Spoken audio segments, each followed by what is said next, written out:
The Lord has blessed us with another day. Господь благословил нас еще одним днем.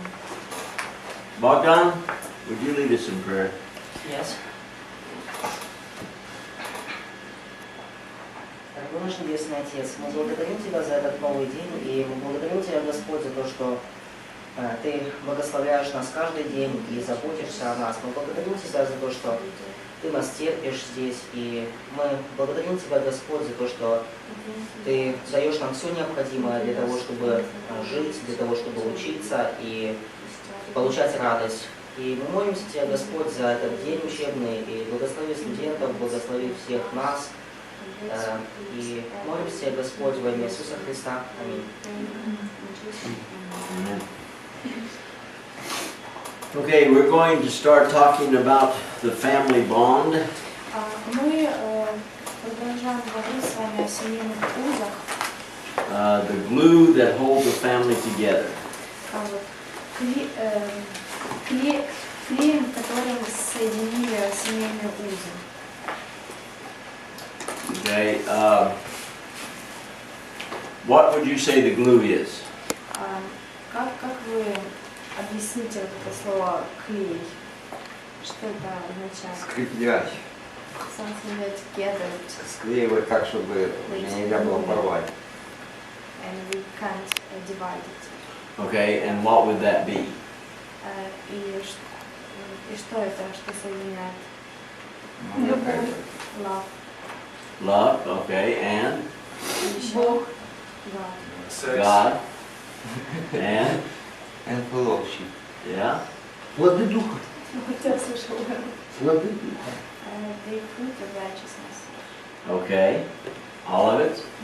Все это. Hey, if the glue is in the bottle, Если этот клей есть в основании, does it do any good? все ли, хорошо ли он повлияет? То, что это склеивает нас. Okay, if the glue is in the Bible, Если есть клей, который скрепляет Библию, and we don't apply it, и мы не используем его, does it do any good? хорошо ли это? Что распадется, книжка разлетится.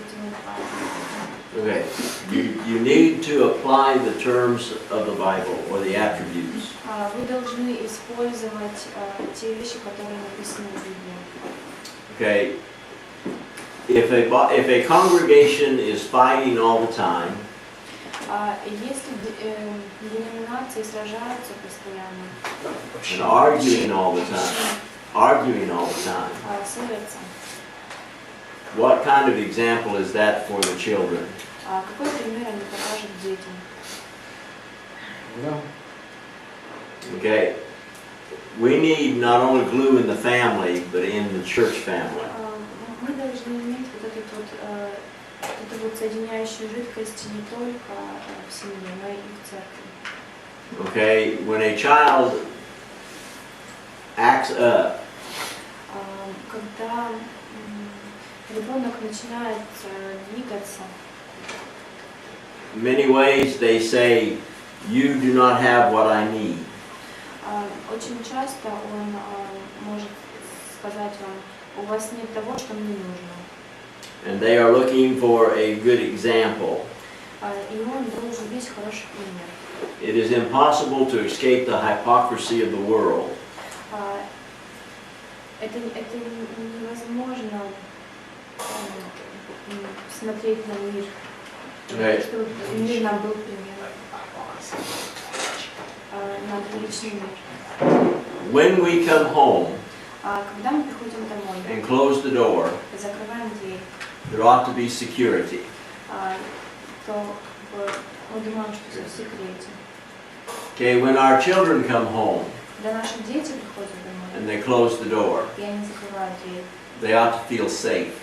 они чувствуют себя спасенными, спокойными. And that means from brothers and sisters as well as from mama and papa. И то же самое означает для братьев и сестер, и мам, и пап. Okay, so the bond is what makes sure that we have happiness in the home. Узы – это то, что делает нас счастливыми дома, семейные узы. Okay, so a home is where we grow А дом – это то, где мы растем. from childhood to adulthood С детства до взрослого in человека. safety. Защищенности. Okay, now yesterday we started on defining the different people in the home. Вчера мы рассматривали с вами, какие бывают люди дома, там отец, мать, остальные члены семьи. Why did God command the man to be the head of the house? Почему Господь сказал, что мужчина должен быть главой семьи? Это вопрос.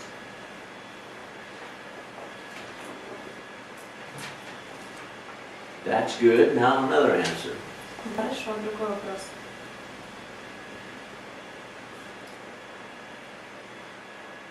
Because it's the nature of man, of the male to do what? Потому что женщина делает что? Ее природа доминировать. Доминировать Her над nature мужчиной. is dominated А мужчина может ей позволить husband, это делать. and husband can let her do it. Okay, it's sometimes, yeah, just the nature of the man to let the woman have her way. Okay, and why does God command a woman to be in subjection? Почему Господь сказал женщине быть в подчинении? Потому что у мужчины более стабильная психика. Because men have more stable Emotionally. emotion. That's not what we said last yesterday. Меньше эмоций, And больше. it's not right. That's not what we said Это yesterday. не то, о чем мы говорили вчера. Леша, ты правильно. Потому что мужчина был создан первым. Because man was created first. That's not what we, Мужчина Паша зарешил. that's not what we said yesterday. Это не то, о чем мы говорили вчера. Because the woman sinned first. Okay, it's the nature of the woman to dominate the man. Потому что природа женщины доминирует над мужчиной. Okay, and so God levels the field Потому что уровни, by commanding them both они должны быть на уровне, чтобы позволить им обоим, Remember Ephesians 5:21. позволить им обоим командовать. It relates to both male and female. Say it again, Ephesians 5:21. 5:21. Ефесянам 5:21. We talked about it yesterday. Мы говорили об этом вчера. And it relates to both male and female. Говорится о чести отца и матери, мужчины и женщины. Повинуя друг другу страхом. Okay, we are to be in subjection to one another. Мы должны повиноваться друг другу. Okay, and that before he says to the woman to be in subjection to her own husband. И это перед тем, как женщина должна повиноваться своему мужчине, своему мужу. Which is referring to the fact that she is not in subjection to other men. Это означает, что она не может быть в подчинении какого-либо другого мужчины. But in context, in subjection to her husband. Но в контексте мы видим подчинение своему мужу. And of course, it's in the Lord. Конечно, и Богу. Okay. Можно вопрос? Конечно. Ну что нам надо все-таки отвечать, когда нам говорят, почему мужчина должен быть, почему Бог определил, что мужчина должен быть главой семьи? What would your answer when you ask us, somebody ask, why men need to dominate why man is the head of family? Okay, he is the default, like on a computer. Он по умолчанию, в компьютере. Он главенствующий как по умолчанию в компьютере. When a husband and wife cannot make a decision, it is up to him. То есть так должно быть. So it's need to be. Так It's устроено. have to be. Axioma. Axiom. An axiom? Axiom, Yeah. That's how God, just put it together. that's how God put it together. Also, he has rules. Также у него есть правила. What are the 3 rules? Какие 3 правила вы знаете? Ну, он должен все делать в Слове Божьем, Need to do Он не everything in God's должен will and мешать God's word. спасению, и он должен делать все, чтобы не мешать развиваться своей семье, не вредить. He don't do some of that things to his family. For the benefit of the family, it must be for the benefit of the family. And the third is wouldn't be something bad to safety. Cannot be selfish is the third one. Okay. Is that what he said? Cannot be selfish? Yeah. Okay. All right. And so when you see that God is not making anyone inferior Вы видите, что Бог не создал никого в страхе. or superior. Not making anyone Второстепенным. superior or Второстепенным или inferior. первостепенным кого-то. Okay, but equal. Но And when the husband and wife cannot make a decision, the decision falls to the husband. когда муж и жена не могут прийти к общему решению, значит решение принимает мужчина. With rules. Как правило. Okay. We talked about a father towards children. Мы говорили, как отец должен относиться к детям. Now let's look at some of the things about the husband towards the wife. Теперь мы посмотрим с вами, как мужчина должен относиться к женщине. Okay, 1 Corinthians 7. 1 Коринфянам 7 глава. Okay, 2 through 5. С 3 по 5 стих. No, just go through 2 through 6. С 2 по 6.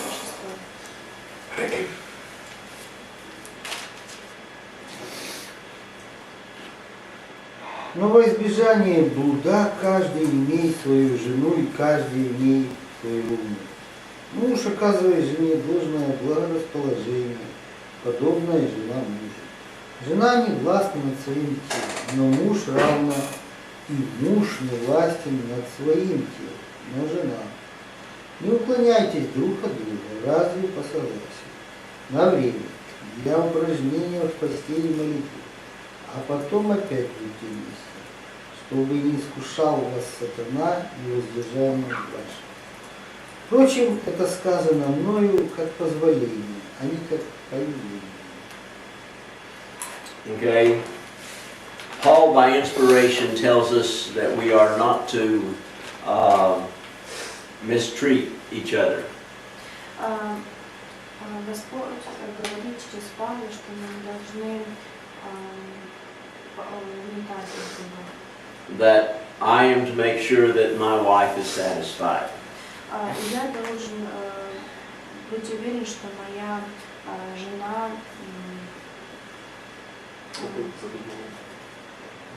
удовлетворена. And in turn, she must make sure that I'm satisfied.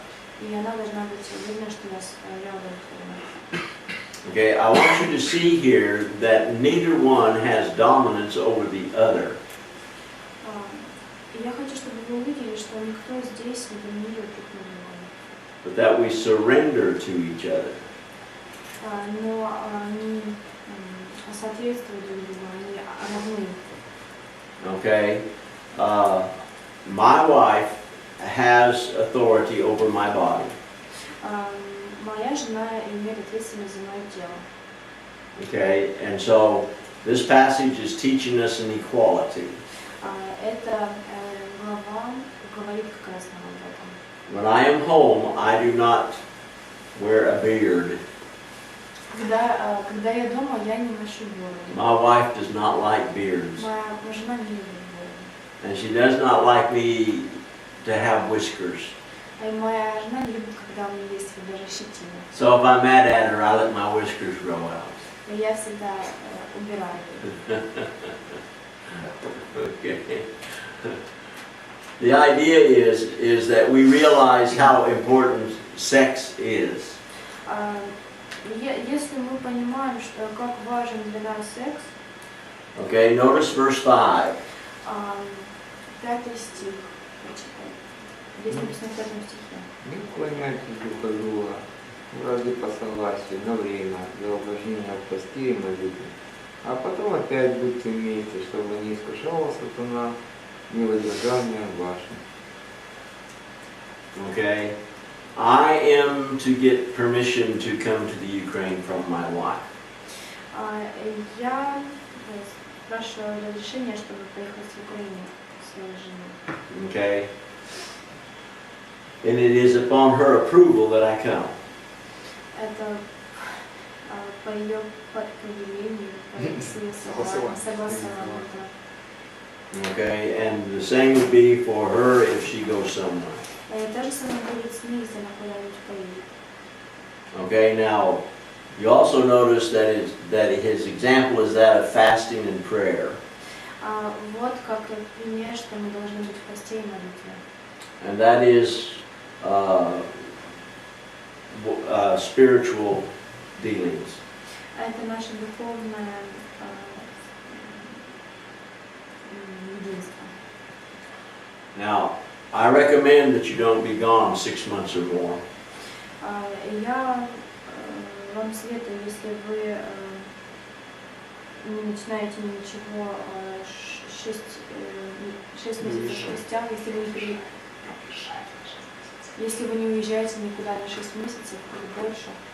Okay, if you notice it says that except with consent for a time. Если это не согласованное время. Okay, there are people that sometimes withhold sex from their wife or husband in order to get a divorce. Некоторые люди могут соблазнить вашу жену, чтобы привести к разводу. Вони уникають сексу для того, щоб спричинити розлучення. Okay. Okay, so you see God controls the husband and wife relationship. Вы видите, как Бог контролирует отношения мужа и жены. Okay, this comes back to the oneness, Это to being one mind. мы возвращаемся к тому, что мы должны мыслить одинаково. Okay, of knowing each other. Чтобы знать друг друга. Okay, now we will talk further about this when we get to true love. Вот так мы можем прийти к настоящей любви. Okay, so we realize the relationship of a husband and wife rotates around the concept of sex. Мы понимаем, что отношения мужа и жены, они вращаются отношениях в сексе. Okay, are there any questions about this passage? Есть какие-то вопросы по этой главе? Okay, we will come back to this Мы еще вернемся к этому, when we talk about true love. когда будем говорить о любви. Okay, now let's go into a passage that is always talked about when we talk about responsibilities. Давайте поговорим об ответственности. Ephesians 5. Ефесянам 5 глава.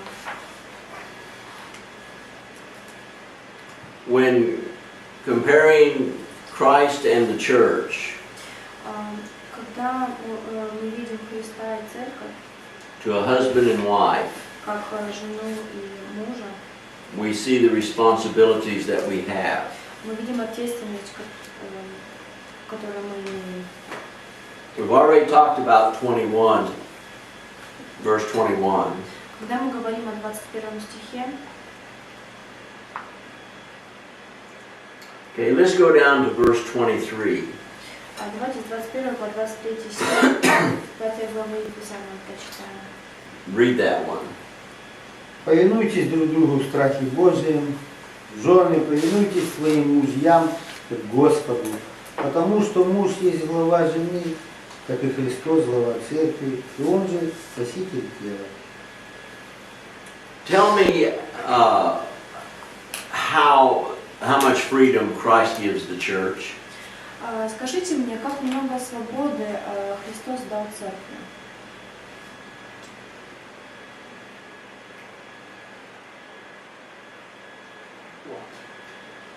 И Писание говорит, что к свободе призваны его братья, но только чтобы свобода не стала поводом для угождения похоти. То есть, достаточно свободы, но только чтобы эта свобода не использовалась никуда не надо. We have enough freedom, but we don't need to use it in the wrong way. Okay, we do not need to abuse the freedom. No, злоупотреблять. Okay, but in what ways do we have freedom? В каких вещах у нас есть свобода?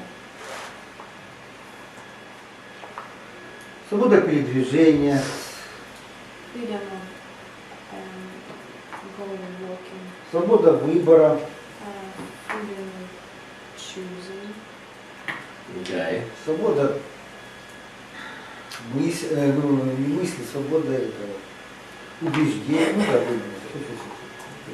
больше свободы. Питание там. eating. Опять же, питание на кошерность. Свобода греха. Не надо. Does he dominate us like a slave?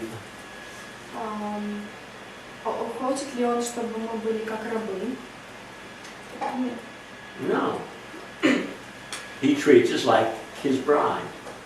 Он заботится о нас как о своей невесте. Go to Proverbs 31 Давайте откроем притчу 31 главу. and the virtuous woman.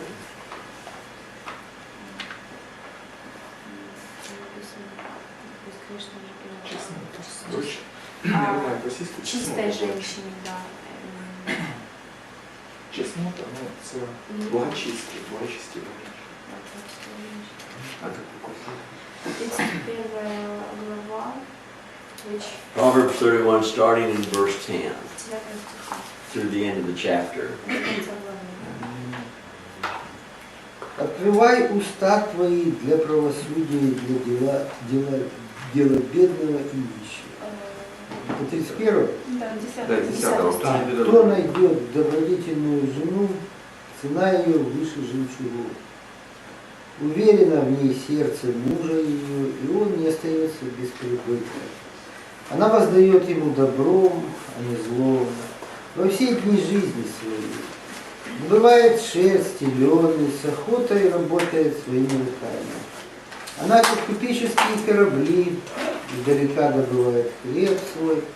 Она встает еще ночью и раздает пищу в доме своем и урочно, служанкам своим. Задумает она о поле и приобретает его. От плодов рук своих насаждает виноградник. Припоясывает силой чресла свои и укрепляет мышцы свои. Она чувствует, что занятие ее хорошо, и светильник ее не гаснет и ночью. Протягивает руки свои к прялке, и шерсть ее, и персты ее берутся за веретено. Длань свою она открывает бедному, и руку свою подает нуждающимся. Не боится стужи для семьи своей, потому что вся семья ее одета в двойные одежды. Она делает себе ковры, весон и пурпур, одежда ее. Муж ее известен у ворот, когда сидит со старейшинами земли. Она делает покрывало и продает, и пояса доставляет купцам финикийским. Крепость и красота одежда ее, и весело смотрит она в будущее. Правильно? How much freedom did her husband give her? Уста свои открывает с мудростью, и кроткое наставление на языке ее. Она наблюдает за хозяйством в доме своем и не ест хлеб в праздности. Встают дети и ублажают ее. Муж и хвалит ее. Много было жен добродетельных, но ты превзошла всех. Миловидность обманчива, и красота суетна. Но жена, боящаяся Господа, достойна славы. Дайте ей от плода рук ее, И да прославят ее у ворот дела его. Okay, now, how much freedom did did he give his wife? Как много свободы он дал своей женщине, своей жене? В пределах своего дома. Ну, чтобы работать. What did he say? Дома мужа. Да, In the home of husband, only in the home of husband. А муж у ворот сидит. Husband is у sitting. ворот города. И опять же, судя по Ворот тому очень серьезно. здесь To уже sit by the gates means he was one of the rulers of the city. Да, он здесь имеется в виду, что он был со старейшином, что он был как бы одним из. Сидит, она работает. Yeah. He's sitting and she's working. Yeah, good idea. Okay. But the terminology means he is a ruler in the gate. He is one of the rulers of the city. Да, здесь имеется в виду, что он был одним из правящих города. Okay, look at verse 11. Посмотрим на 11 стих. Okay, read verse 11 again. А еще раз прочитайте. уверенно мне сердце мужа ее, и он не останется без прибытка. She has proven herself. Она Воздает ему добром, не злом во все дни жизни своей. She knows that she will not do anything to hurt the family. знал ли он, что она не сделает ничего для их семьи?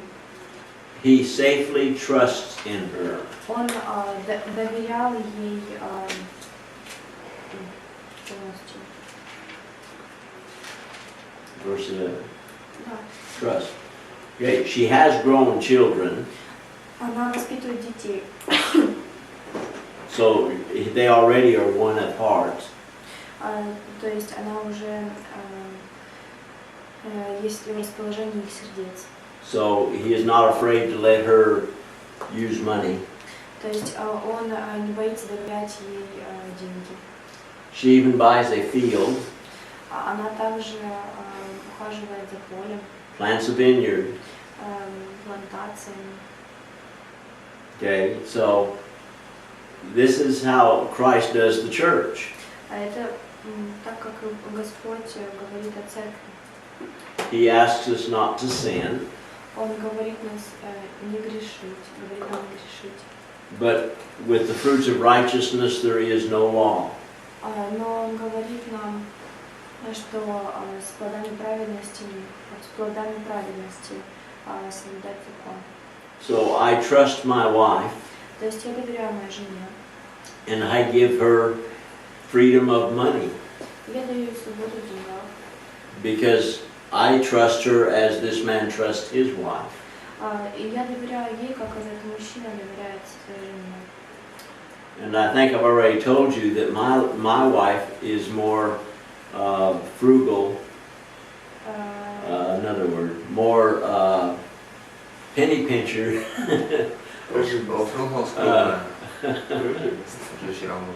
than I am. Я могу вам сказать, что моя жена более экономная, чем я. Okay, so this is something that, this is a good example of how God trusts us. Это хороший пример того, как Бог доверяет нам. Now, of course, there are conditions, just like Christ puts upon us to not sin. И это также есть примером, как Христос призывает нас, чтобы мы не согрешили. But I think that my wife in many ways represents this woman. Я знаю, что моя жена во многом похожа на эту женщину. It would be hard to find a woman like this. Это очень тяжело найти женщину, как здесь. Just like it would be hard to find a husband like this. Это так же, как и сложно найти мужчину, как здесь написано. Так же, как непонятно, откуда там взялась эта стужа, конечно. Ну, бывает она, эта стужа. Тут там про стужа говорится. Там суть двойная одежда, Ну да, одежда. ну, что да, есть одежда, но откуда стужа в Палестине. Ну там бывает иногда, конечно. Прорывы. Ну даже снег иногда. Даже завтра. Не, я знаю, в 13 году в январе снег выпал, бедные евреи не знали, как лопату держать вообще в руках. Первый раз?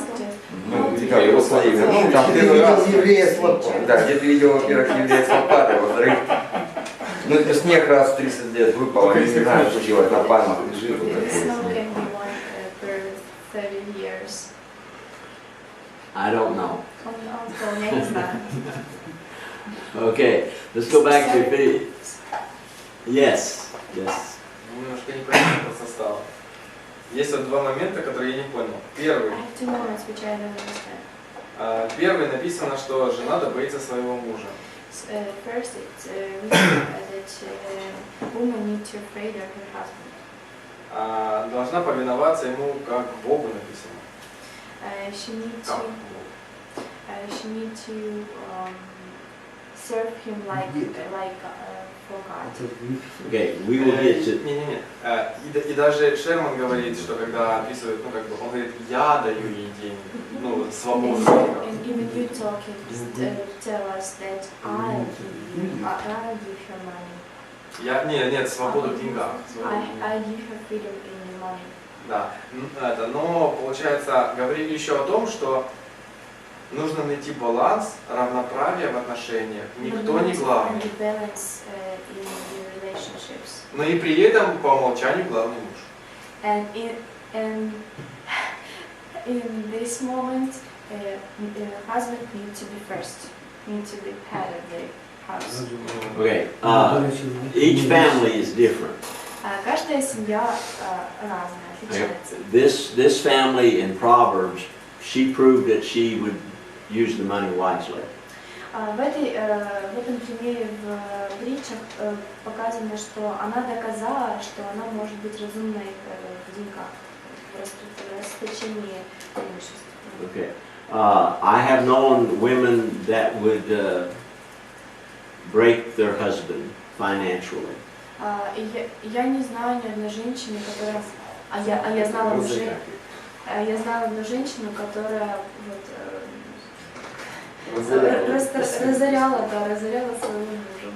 Okay, so this husband and wife must have known each other quite well. Они недостаточно уважали друг друга. I have also known families where the woman needed to control the money because the man did not know how. Я знала также семью, в которой женщина должна была контролировать денежные средства, потому что мужчина не знал, как это делать. Okay, so again, it comes down to the benefit of the family. Поэтому он возвращается к тому, что это зависит от каждой семьи. Не, я не про деньги спрашиваю конкретно. Я спрашиваю про то, что найти баланс и равноправие с одной стороны, а с другой стороны добиться своего мужа и повинуется ему. I'm not asking about money. I'm asking how can we find balance, and at that moment the husband needs to be first to the family. The man has to dominate, but still they're equal. They got to be equal. Okay. How to maintain equality and Okay. and domination at the same time. You do not dominate.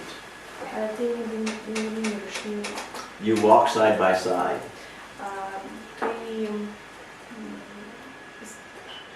Ты идешь рядом с ним. You walk together. Вы идете вместе. One heart, one mind. В одном сердце, в одних местах. Okay, but when the two cannot agree, Но когда двое не могут прийти к согласию, that's when the man makes the decision. вот когда мужчина должен принять решение. Okay, I don't want to dominate my wife. Я не хочу доминировать над женой. Christ, Превозносить. we walk with Christ. Мы идем со Христом. We walk in His Spirit. Мы идем в Его Духе. Okay, when we do wrong, then He corrects me. Когда я делаю что-то не так, Он меня поправляет. But with the husband and wife, Но когда жена и муж, my wife is very smart, very smart. моя жена, она очень умная. She's probably smarter than I am. Она, кстати, очень даже умнее, чем я. And I learned to listen to her. Я знаю, что я должен слушать ее. There have been many times when she said, Jim, there's something wrong with this person. Было очень много раз, что она говорила, Джим, что-то не то с этим человеком. And Jim said, nah, И он говорил, нет, нет. It turned out, yes, there was something wrong with Но that потом мы person. возвращались к тому, что да, действительно что-то есть. We are to be one heart, one mind. We are to listen to each other. Мы должны быть в одном сердце, в одних мыслях, мы должны слушать друг друга. Потому что у женщины интуиция намного лучше. Она именно может увидеть в человеке сразу вот именно то, чего мужчина не увидит. Intuition, yeah. And she can see the person better than In many ways. And yet sometimes the man sees it very clearly because it's simple. Но иногда мужчина тоже может видеть, потому что это бывает очень легко. And the woman is too complex. И женщина также. Okay, so it's a matter of walking together, side by side. Это важно идти вместе, рука об руку. Okay? And then when a decision has to be made that they don't agree on, И тогда, когда решение, когда вы не можете прийти к согласию по какому-то решению, мужчина тоже думает. У меня практический вопрос. У меня были знакомые, верующие люди. Это очень умные, толковые люди, которые знают современный мир, современные процессы, которые происходят. Вот. Дело в том, что они пришли к выводу, что характер экономики носит женственный характер,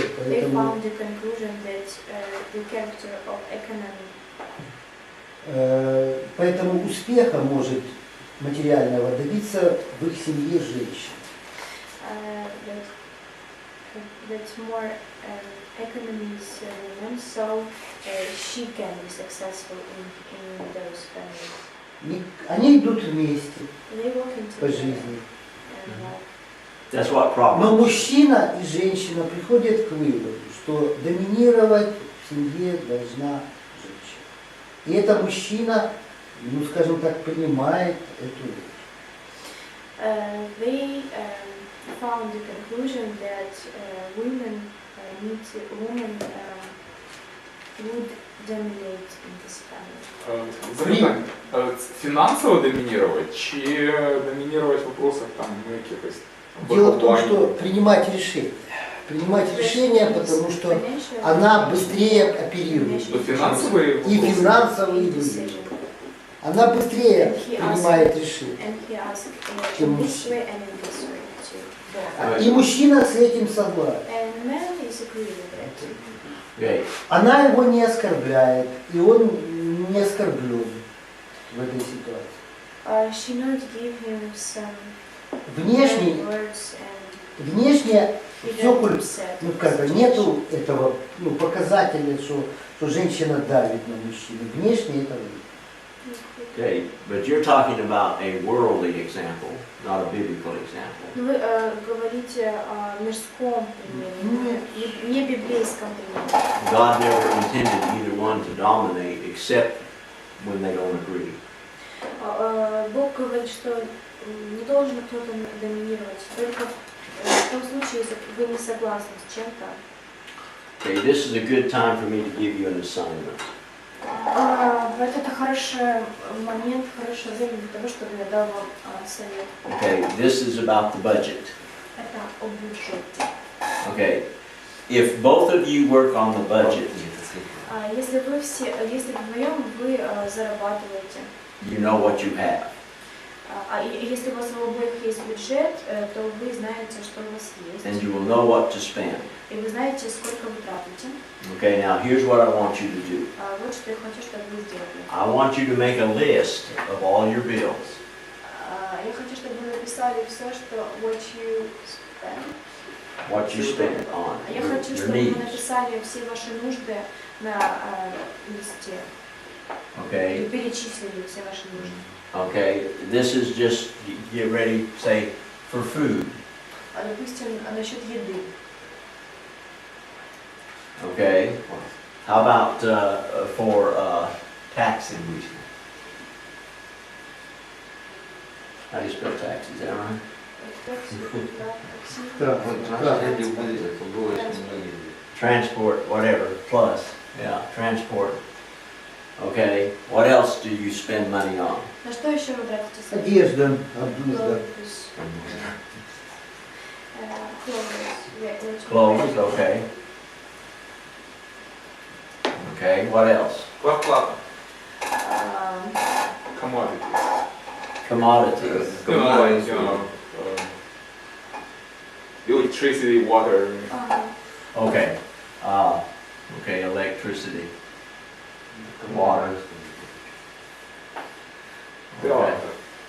Theater. Ну это все Theater. коммунальные услуги. Театр. Now that's etc. Это то, что будет. Зрелище. Right. This are bills that I want you to list what you have to spend money on. И я хочу, чтобы вы написали, на что вам нужно. So you can find out what you, how much you got left to spend on theater. Я не хочу знать, сколько вы потратите в театре. Okay? Но еще можно категорию непредвиденные растраты, там мало ли. It can be Что там может быть? list Спонсорская. what we can Ну, опять же, да, пожертвования, это тоже категория. Okay. Пожертвовать и собрать. and it can Добрый. be the category of what we А то мы один. can find in the future, what we как это Okay. сказать? All I want now is what you at this time spend on, Норма это то, on что вот то, что вам нужно, necessities. то, что необходимо вам в это время, вот сейчас, что на что вы тратите. Okay? So that when we get to the budget, А когда вы составляете бюджет, we will find out how much you get. вы видите, сколько вы зарабатываете, Okay? Also for the next couple days, сколько вы должны тратить. tomorrow, I guess because Thursday's still, okay. Tomorrow, Завтра. I want you to keep a track of every kopeck you spend. Я хочу, чтобы вы написали до копейки, сколько вы на что тратите. If you really want to know how much money you have, Если вы действительно хотите знать, сколько денег у вас есть for a month, на месяц, write down every kopeck you spend. напишите о каждой копейке, которую вы тратите. And then at the end, find out how much you spent foolishly. И потом посчитайте, сколько вы тратите на всякие другие вещи, дурости всякие. Okay? So this is an assignment. Вот ваше задание. I want you to figure out the necessities. Я хочу, чтобы вы написали все. Unreal said. Так это затрат. Не, ну во-первых, Калькуляцию затрат. нет, я вам, во-первых, могу сказать, что у евреев всегда двойной кошелек. То есть, вы никогда не будете знать, насколько у меня реально именно состояние, понимаете? Мой сложно. И Money. я вам никогда всю картину не открою. I wouldn't open your all the Це важливо для себе зробити. Так и для себя это Для тяжело. себе. You're not going to tell Для me. себя Це признаться. більш треба Вы можете признатися. мне это не говорить, то, что, на что вы тратите. But this is your knowledge, Это ваше знание. okay?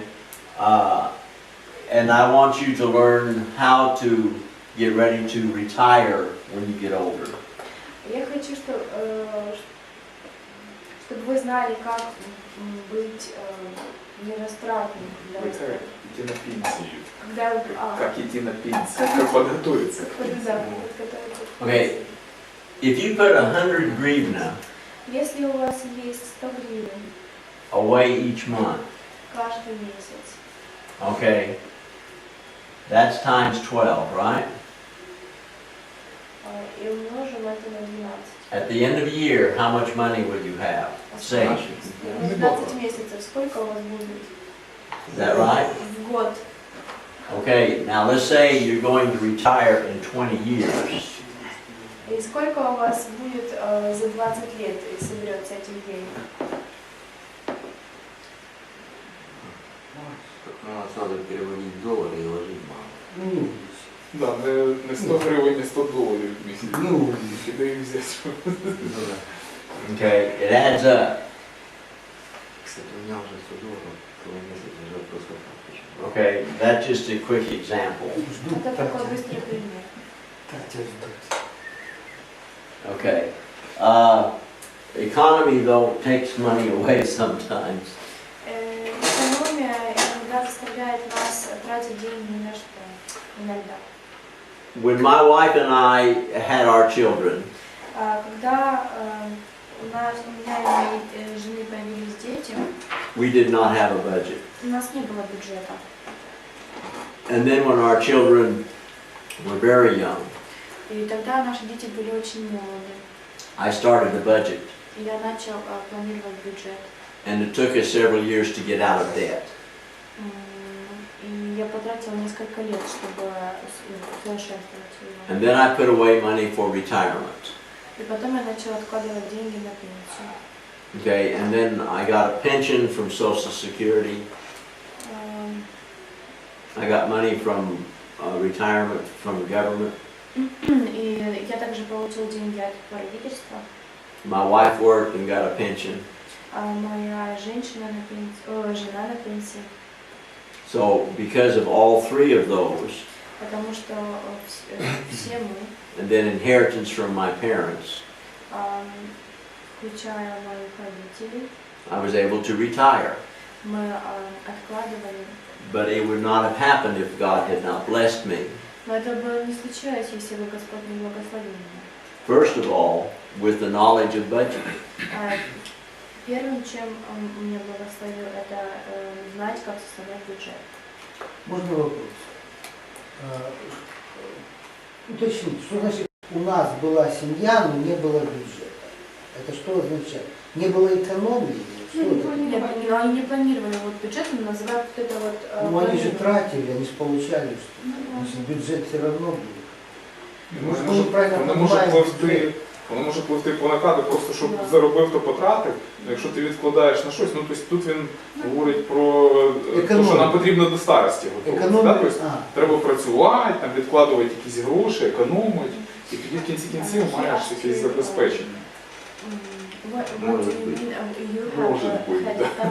You haven't the budget, and the coach just asked this question.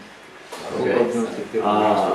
I was probably, I got married in 1965. А я поженился в 1965 году. And I started my budget in about 1975. Я вот где-то 10 лет спустя начал планировать свой бюджет. Okay, so there was 10 years there. 10 лет прошло. Это еще Америка была. When I lived from paycheck to paycheck. Я жил как бы от зарплаты до зарплаты. And when I got out of school, I was in debt up to here. Когда get out of school. When I got out of school, I owed money this high. Когда он заканчивал школу, у него было вот много денег, да? Ні, в долгах А, в шовках. Долга. В такому плані, да. Yeah, I was almost drowning. Тонув Okay. вже в них. Do not use credit cards. Не используйте кредиты, не пользуйтесь кредитами, Do not use credit cards. кредитными картами. That is a no-no. Нет, нет. If you do, Если вы это делаете, pay them off. возненавидьте их. Или Доплачувати кредитні. The only time I use a credit card единственный раз, когда я использовала кредитную карту, is when I travel. когда я путешествовала. And when the bill comes in, I pay it off. Когда я приехала домой, я потом выплатился. You can use debit card. There's no credit on debit cards. Okay, debit card is what money you have in the bank. То, что у вас есть в банке, ну, вы можете А то що не так. Ну, дебетова карта, тобто кредитна карта це деньги, яких у тебе немає, але банк ти дав вже шукати. А дебетна картка це коли ти скільки в тебе на рахунку лежить, ти більше потратити не можеш. Тільки свої гроші, не банкові. But then still be careful with the debit card. Но также будьте осторожны и с дебетной картой. Because you don't want to spend all your money in the bank. Потому что вы не хотите потратить все ваши деньги, которые вы лежат в банке. Okay, this is an assignment. Necessities. Вот то, что необходимо сделать. Okay, necessities. Okay. Необходимо. Go to now Ephesians 5:33. Давайте перейдем к Ефесянам 5:31.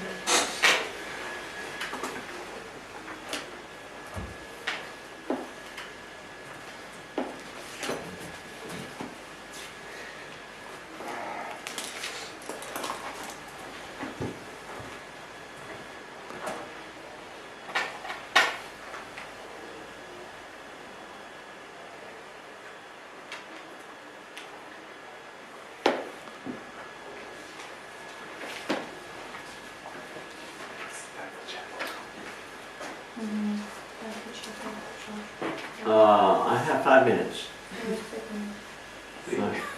Okay, read verse 33. 33 стих, прочитайте, пожалуйста. Так каждый из вас-то любит свою жену, как самого себя, а жена-то боится своего мужа. Okay, a man is to love his wife even as himself. Мужчина должен любить свою жену так, как себя. Okay, now this is agape. Это агапа, любовь агапа. Okay, and it means doing what is best for them. Это означает делать лучшее для нее. This is despite yourself. You're supposed to be unselfish. Do what's best for them, even if it costs you. Даже делать лучшее для него, даже если тебе это сложно сделать. Okay, and we will get to the other part about how a wife is to fear or reverence her husband. Мы придем потом к другой части, как жена должна бояться своего мужа. Okay, we will stop here Мы остановимся здесь, and we will take it from there when we come back. и мы поговорим об этом, когда мы вернемся. Somebody read 17 through 19. 17 and 19. Прочитайте кто-нибудь с 3 главы, 17 по 19 стих. И все, что вы делаете словом или делом, все делайте во имя Господа Иисуса Христа, благодаря через Него Бога и Отца. Жены, повинуйтесь мужьям своим, как прилично в Господе. Мужья, любите своих жен и не будьте к ним суровы. Okay, notice that everything we do is supposed to be in the name of the Lord. Написано, что все, что мы делаем, мы должны делать во имя Господа. And we're going to give thanks to God. И мы должны давать благодарность Богу. I'm sure you all understand that. Я уверен, что вы все это понимаете. So now look at 19. Давайте перейдем к 19 стиху. God says that we are to love our wives. Господь говорит, чтобы мы любили наших жен. And we've already talked about agape, doing what's best for them. И чтобы мы делали самое лучшее для них. Okay, and then this last part. И вот последняя часть. Be not bitter against them. Прочитайте. И не будьте к ним суровы. Why do you think God tells us not to be bitter against our wives?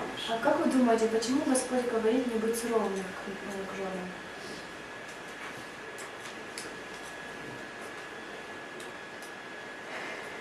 Но вы видели вообще в мире какие мужчины? Может и по лицу съехать.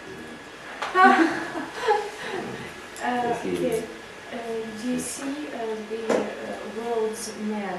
He can hit those wives. Чтоб такого не было. Those wives. Okay, we are to not be, okay, does God feel like a lot of men may get bitter towards their wives? Имеет ли в виду Бог, что мы не должны бить своих жен? И это Ну, тоже. и это тоже аж It's included. Okay, what is a, проблема существует. what is bitter?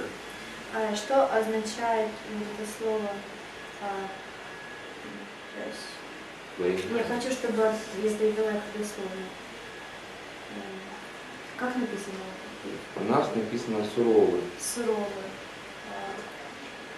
Так интересно, как оно по-настоящему. А как Оно настоящему переводится можно горький. Оно переводится горький. Вообще. Битер. What does that mean to be bitter? А что это означает быть горьким? Суровым. Ну, тут речь не только о надевательных словах. When we not only do something bitter, but in our words. Okay. Does bitter refer to a bad taste in your mouth? Это означает, он как раз об этом говорит, что это такой плохой вкус, Вообще привкус. жизнь испортила. Плохой привкус такой во рту. Okay.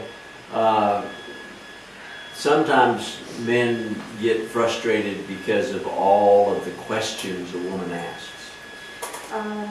Иногда мужчина игнорирует как бы все вопросы, которые задает ее жена. Okay, and when you get, we need to be patient with our wives. Мы должны быть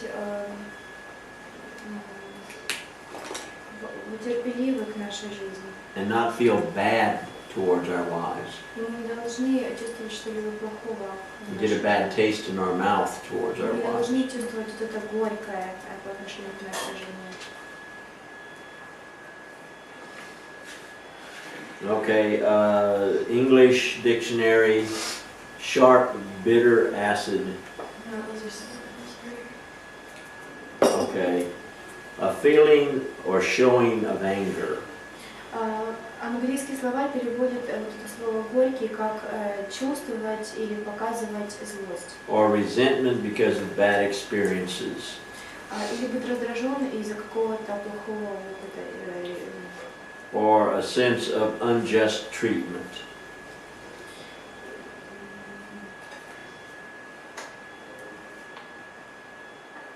Oops. And I just moved it. Unjust treatment. Вот, или несправедливо обращаться к своей жене. Okay. In other words, we are to control our emotions that are negative against our wives. Или другими словами, мы должны контролировать свои негативные эмоции, которые мы проявляем по отношению к нашей жене. К нашей жене. Again, it's the two of them working as one. И все эти понятия работают как одно. Okay, and that means not becoming upset with my wife. И когда говорится о том, что мужчина должен быть с женой одно, это означает, что они не должны ссориться с женой. Or resentful towards her. Или обижать ее. Okay, do you understand that passage? Понимаете вы это главное?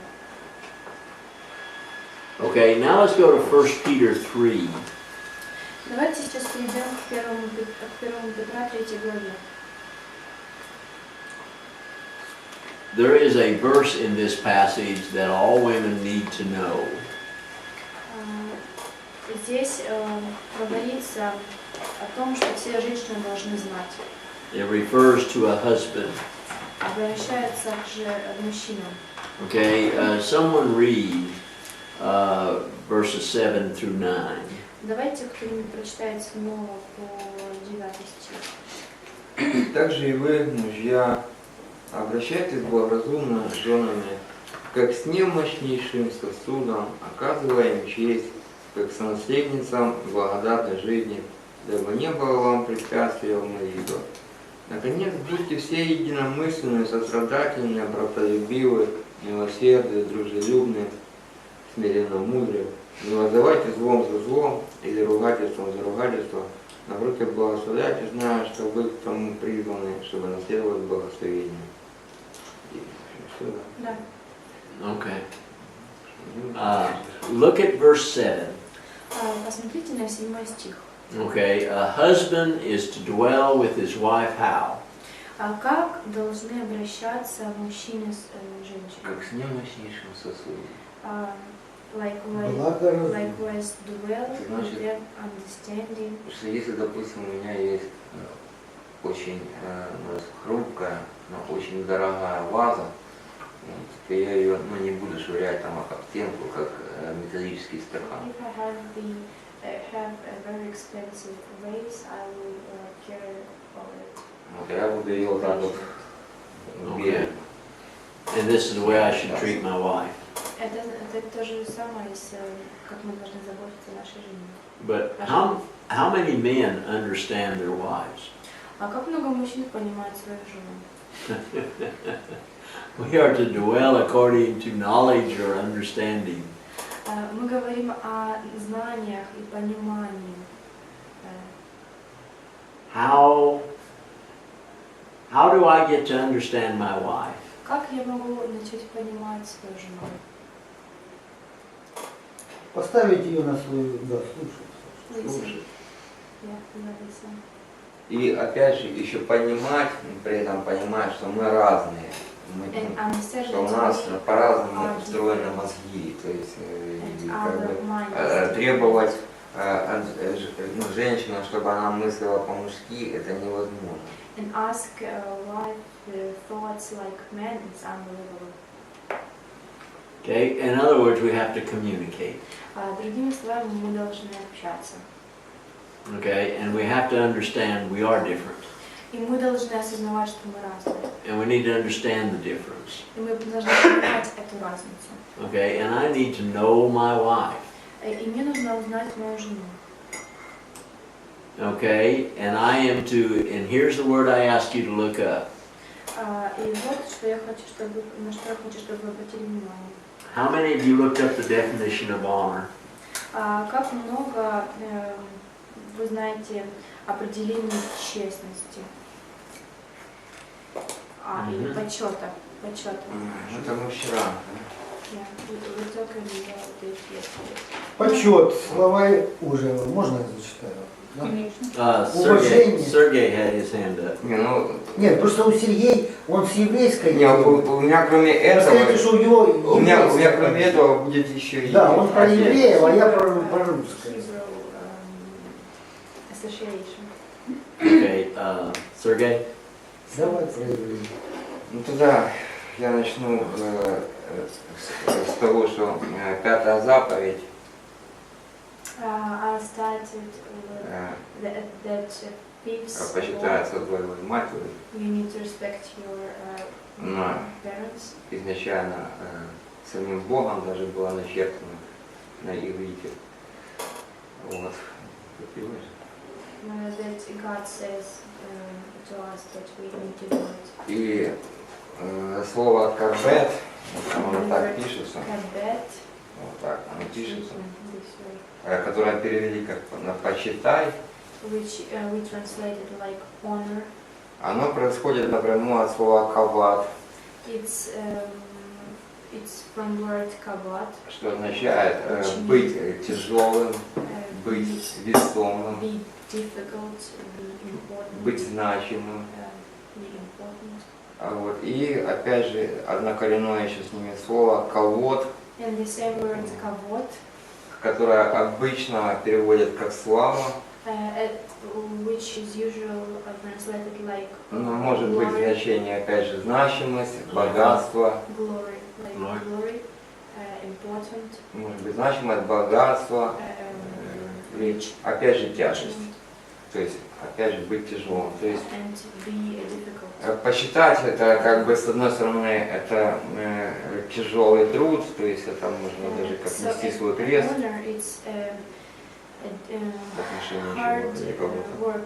Hard working. Okay. А с другой стороны, это то, что приносит On the other славу. side, that's the И причем не тебе, а тому, кому ты and кого not ты only почитаешь. for me and for this person who you honor. Okay. То есть это в еврейском понимании. In Hebrews. Okay. Very good. Очень хорошо. Anybody else? Кто-то еще? В продолжение этого у меня был Continue that. друг в Днепропетровске, у него фамилия была Кабатян. I had a friend of То есть Dnipropetrovsk which связи surname такие. Кабатянский.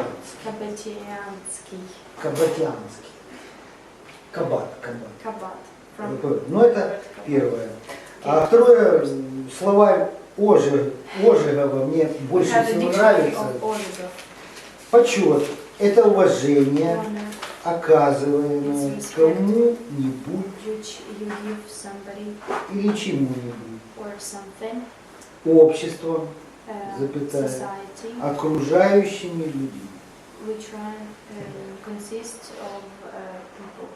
Словарь Ушакова. Почет, уважение, почтение, проявляемое обществом кому-нибудь или к чему-нибудь. Respect of society for something and for somebody. И, в общем-то, вот эта формулировка самая, мне кажется, ближе к нам пониманию. Она повторяется во всех русских, и даже в Вики словаря, в Вики, Википедии. I think this variant is very close to our understanding. Одно и то. Вот. И еще, значит, мне очень понравилось синонимы. Это уважение, благоговение,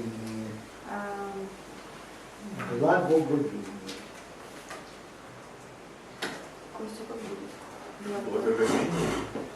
It's like reverent fear, or reverence. Okay. Right.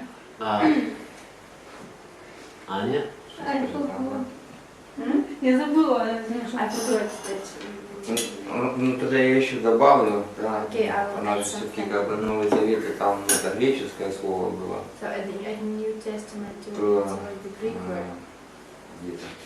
Okay. Именно греческое слово оно здесь обозначало превозносить, ценить или дорожить. And the Greek word means appreciate, respect. Okay. Hold of something. Okay. Teammate. Okay. A value. Valuable. Esteem. Esteemly at the highest degree. Esteem це значить Price. підвищений, змотивований. Уважение. Esteem это не перевод к уважению. Уважение в высшей мере.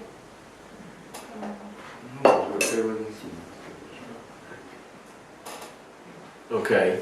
And husbands are to do this with their wives. И муж должен делать это все по отношению к своей жене. In my study, В моем обучении it almost comes close to saying obey.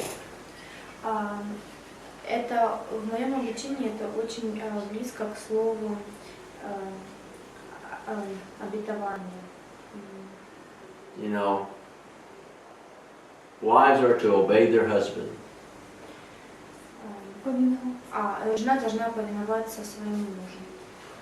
But honor almost, not quite, but almost comes to mean obey. Но почет также произошло от слова повиноваться.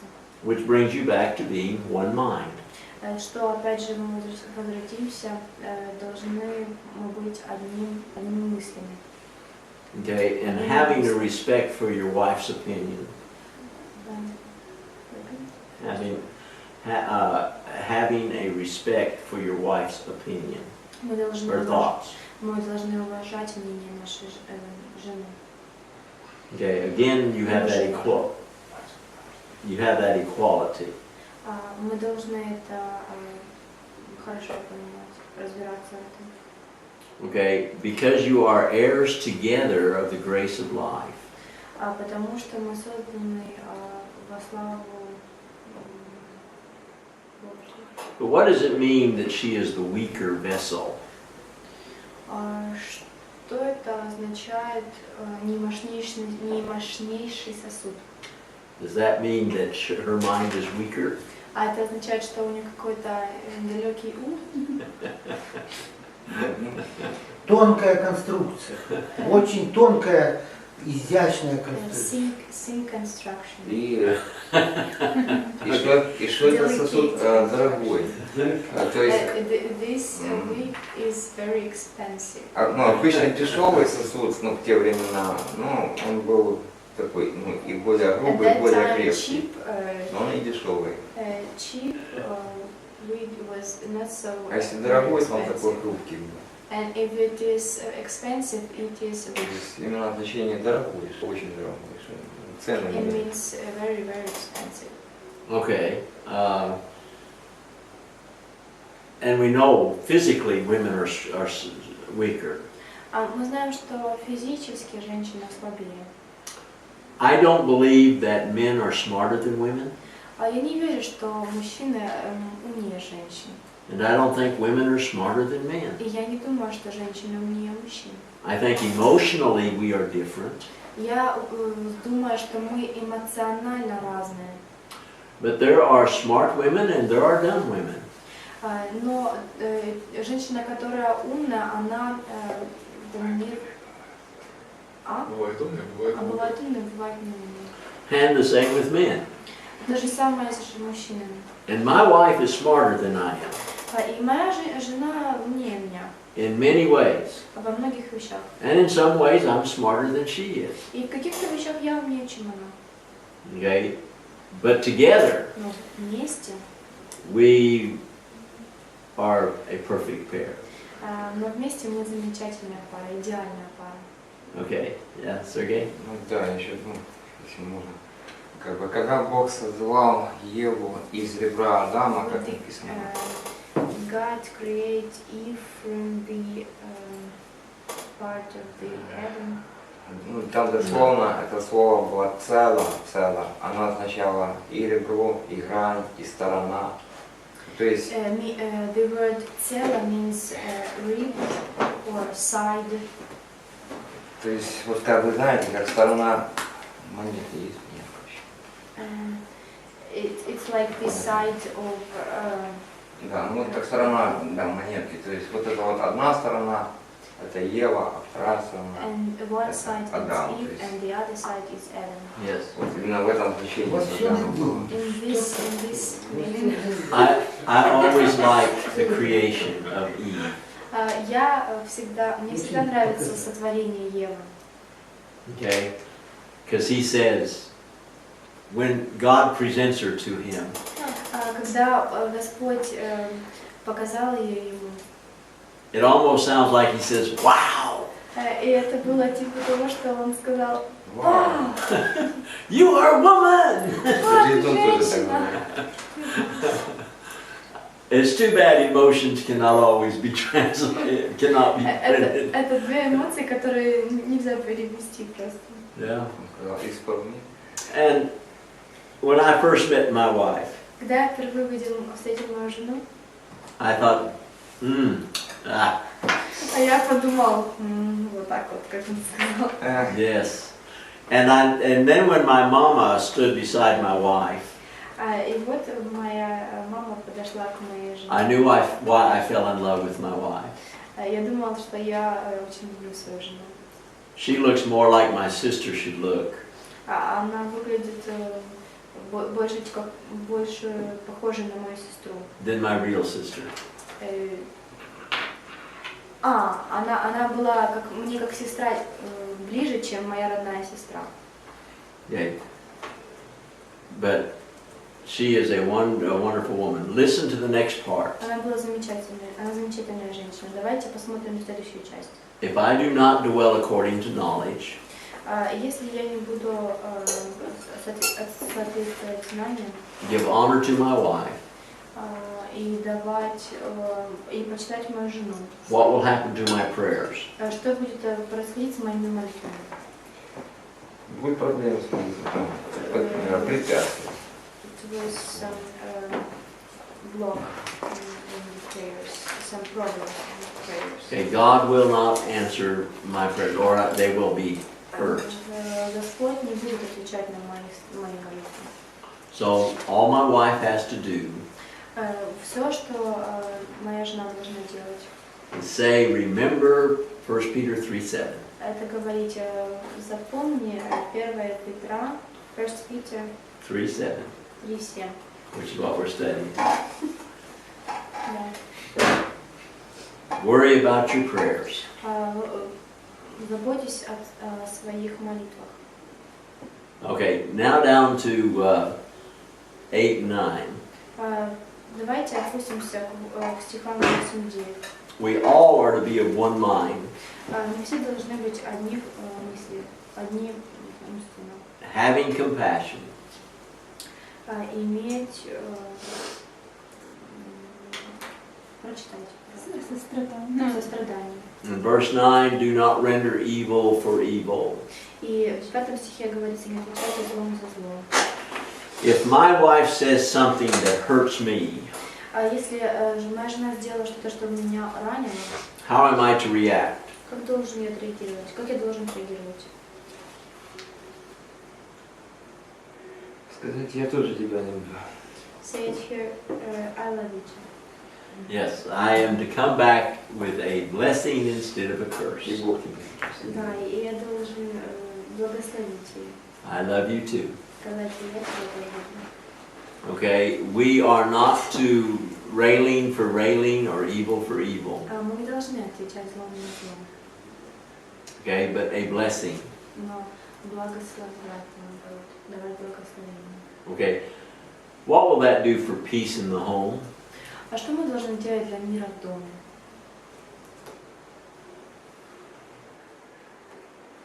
If we return good for evil, what does that do for the peace? Если мы ответим добром на зло, что будет происходить с миром? It keeps the peace. Это Будет способствовать. будет способствовать миру. Okay, so if I will, why do I return good for evil? Почему я должен отвечать хорошим на плохое? Romans 12 talks about this. Римлянам 12 глава говорит об этом. Why do I return good for evil? Почему я должен отвечать хорошим на плохое? Потому что мы предоставляем Богу возможность отомстить за нас. Because we let God the chance to act In our life? yeah. Okay. If I return evil for evil, Если я отвечаю злом на зло, what has to happen to my heart? что будет происходить с моим сердцем? Ожесточение. В Матфея 5, 43-44 тоже It will be об этом же. like И stone. узнаете об этом. Becomes evil. Yeah, это станет руин. Okay? If I return good for evil, I keep my peace. Если я отвечаю с хорошим на злое, то я сохраняю свой мир. Okay? I keep my good feelings. Я сохраняю мои хорошие эмоции, хорошие отношения к ней. Okay? And God will take care of any vengeance. И Господь позаботится об отмщении. Okay, now let's talk about 1 Timothy 5:8. Давайте поговорим сейчас о 1 Any Тимофею. questions so far? Есть, кстати, какие-то вопросы? Если мужчина, вопрос, если мужчина глава, If man is head, если действительно вот плохо с ним, if Но он- some bad things, но он выглядит жертвой ситуации, but he looks like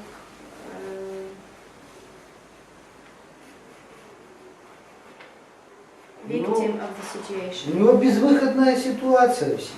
He has no choice. Он потерял свою жену, He lost his wife соответственно, потерял мир в семье. and lost the peace of family. Проблема. He has a problem. The only way to solve it is God's way. Только один есть путь спасения, это Божий путь. By being a Christian. Путь быть христианином. Let me tell you a story. Позвольте мне сказать вам историю. It's a true story. Это правдивая история.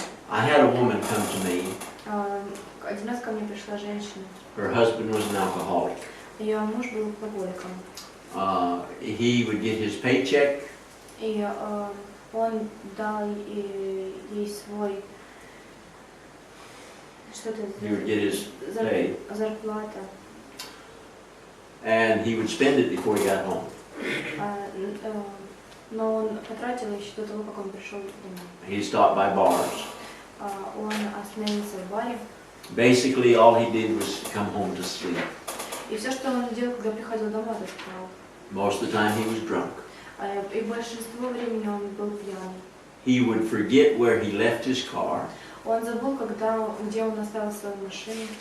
And they would have to wait until the police called and said they had it in their impound. They had impounded it. They had taken it. И он не знал, где он может даже ее забрать. And then you'd have to go pay to get it out. И они должны были заплатить. Они знали, где можно ее забрать, но им надо было заплатить, чтобы его вернули.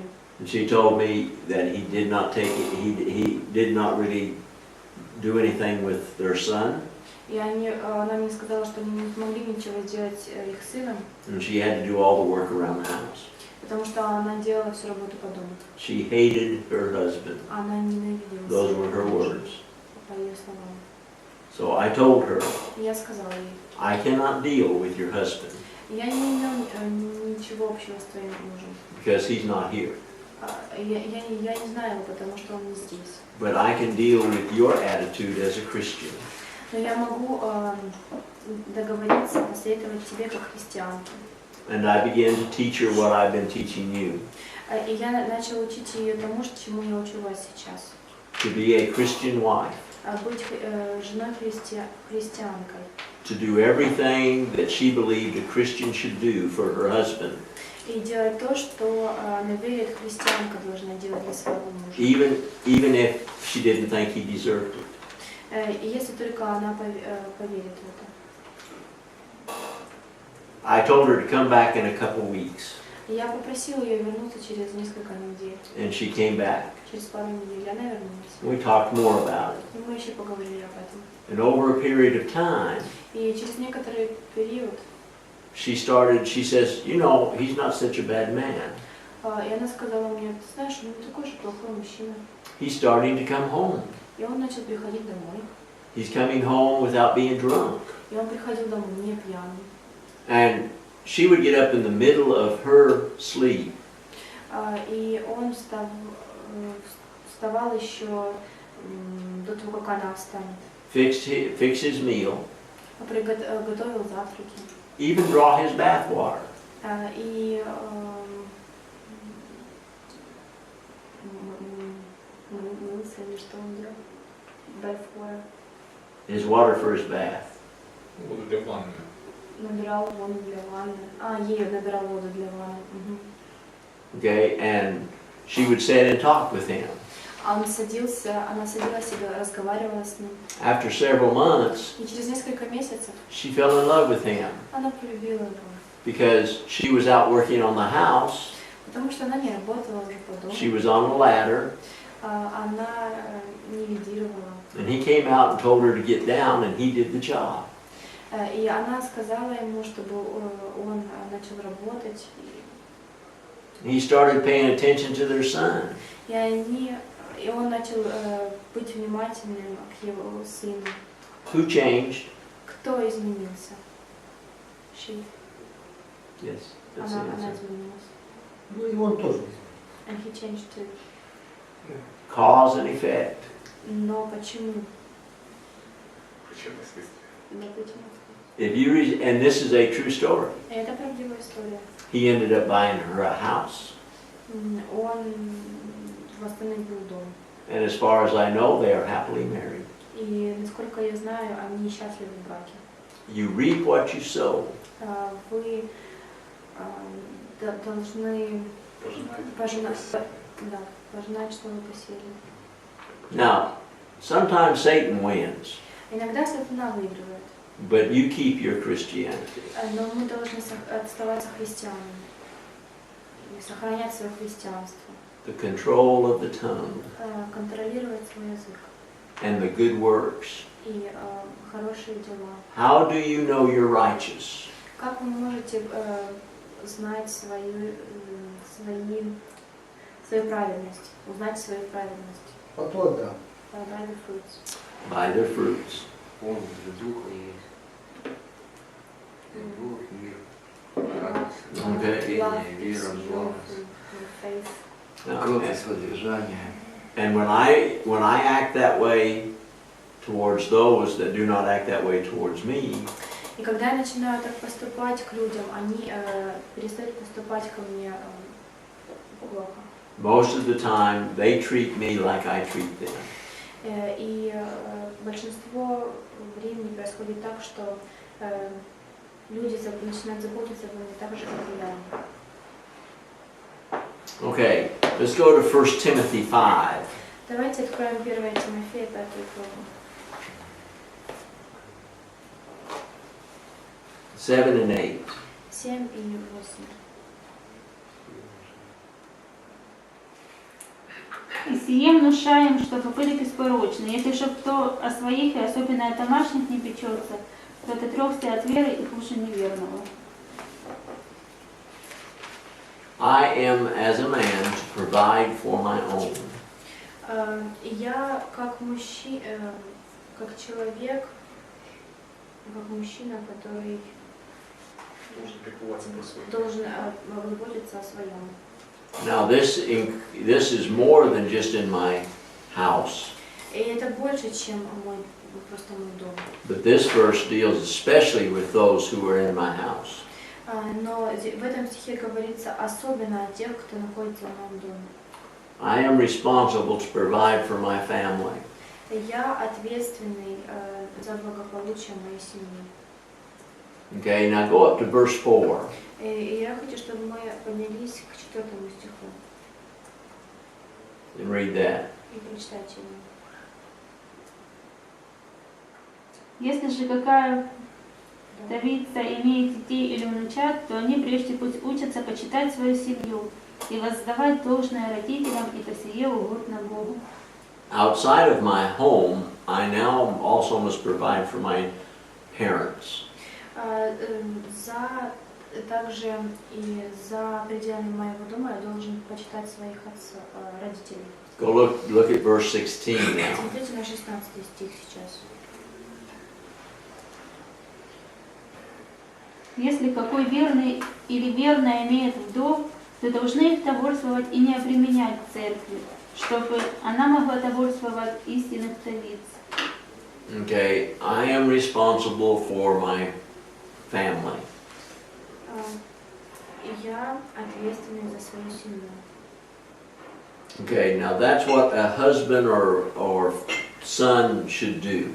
Вот что мужчина, муж или сын должен делать. Any questions? Какие-то вопросы есть у вас? Okay, let's now deal with mothers and wives. Тогда давайте посмотрим на жен. We've already looked at the example of Proverbs 31. Вы знаете о примере, который приведен в 31 главе притч.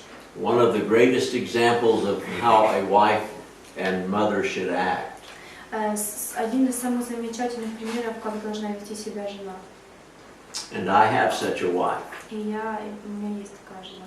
Now remember, she told me to tell you that she's not perfect. Помните, что она просила меня сказать вам, что она не идеальна?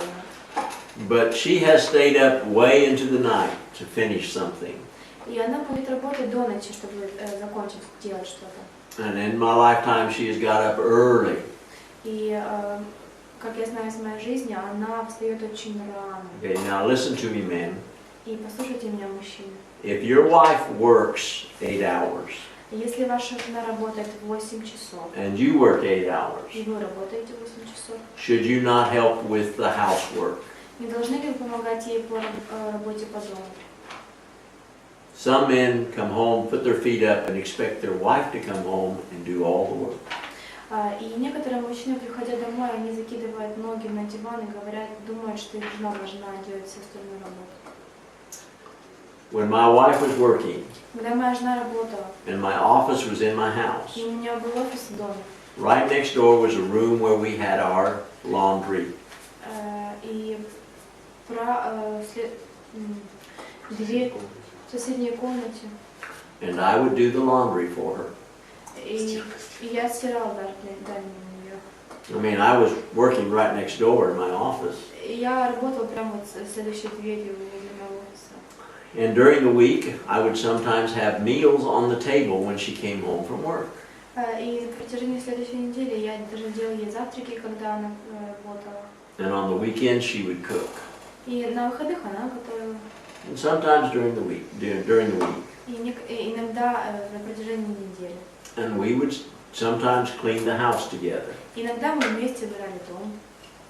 If I want my wife to live long, Если я хочу, чтобы моя жена прожила долгую жизнь, and she works a full-time job, и она работает полное время, and I don't help her when she comes home, все время, и я не хочу, чтобы она пришла, когда пришла домой, and I make her raise the children, clean the house, do the cooking, и я хочу, чтобы она приходила домой, готовила, убиралась в доме и взращивала детей.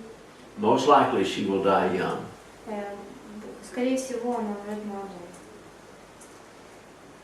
We need to be partners Мы должны быть партнерами in everything. во всем. Okay. Another story that I heard. Еще одну историю я слышала. A man had been to a class like we're doing here, Мужчина был в классе на уроке, как вот мы с вами сейчас. and he had heard about what I just said. И он слышал то, что я сказала. His wife did not attend the class. Но его жена не посещала наши занятия. And she was watching TV when he came in. И она смотрела телевизор, когда он пришел. And when he walked in, Когда он зашел, he said, "Are you thirsty? Can I get you something to eat, drink?" и он у нее спросил, ты хочешь пить? Могу я тебе что-то принести попить? And he went in and got her a cup of coffee, some chai. Может быть, чай или кофе. And when he brought it to her, И он принес это, и she was shocked. она была шокирована. He had never done anything for her like that. И он никогда ничего такого не делал для нее. So she asked him, Она спросила его, "Okay, what do you want?" хорошо, что ты хочешь? Логично. And he had to explain, Ему нужно Не было может. объяснить. "I am doing Где-то начудить. something nice for you." Я хочу просто что-то сделать милое для тебя. Okay, На целый ход.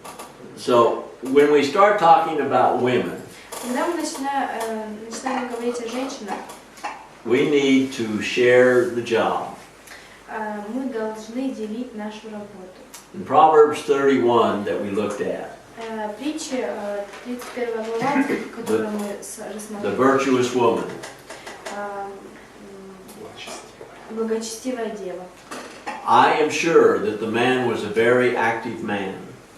Я уверен, что этот мужчина, он очень активный And provided for the family. и работает, обеспечивает семью. But this passage is dealing with a virtuous woman. Но эта глава называется благочестивая дева. And how that she provided for her family. Как она обеспечивает семью. Okay? Right, now let's deal with a woman towards her children. И давайте сейчас поговорим о женщине и о ее детях. Colossians 3:20. Колоссянам 3:12.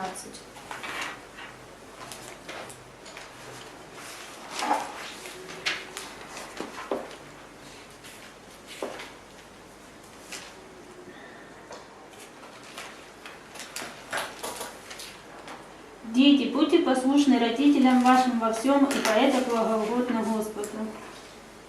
Okay, now you might want to know why I apply this to the woman. Вы знаете, почему я соотношу это к женщине?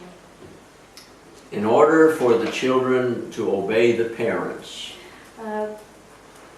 Почему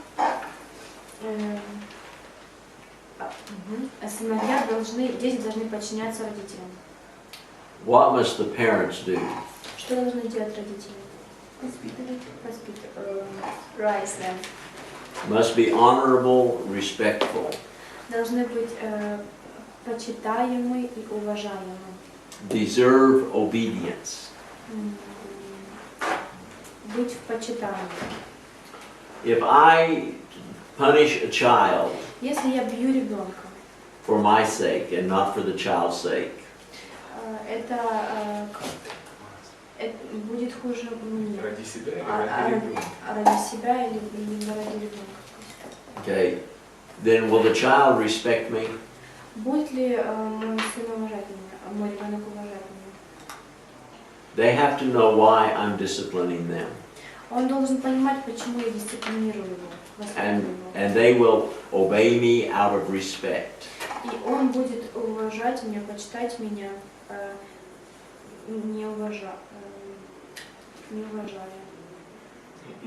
Из уважения.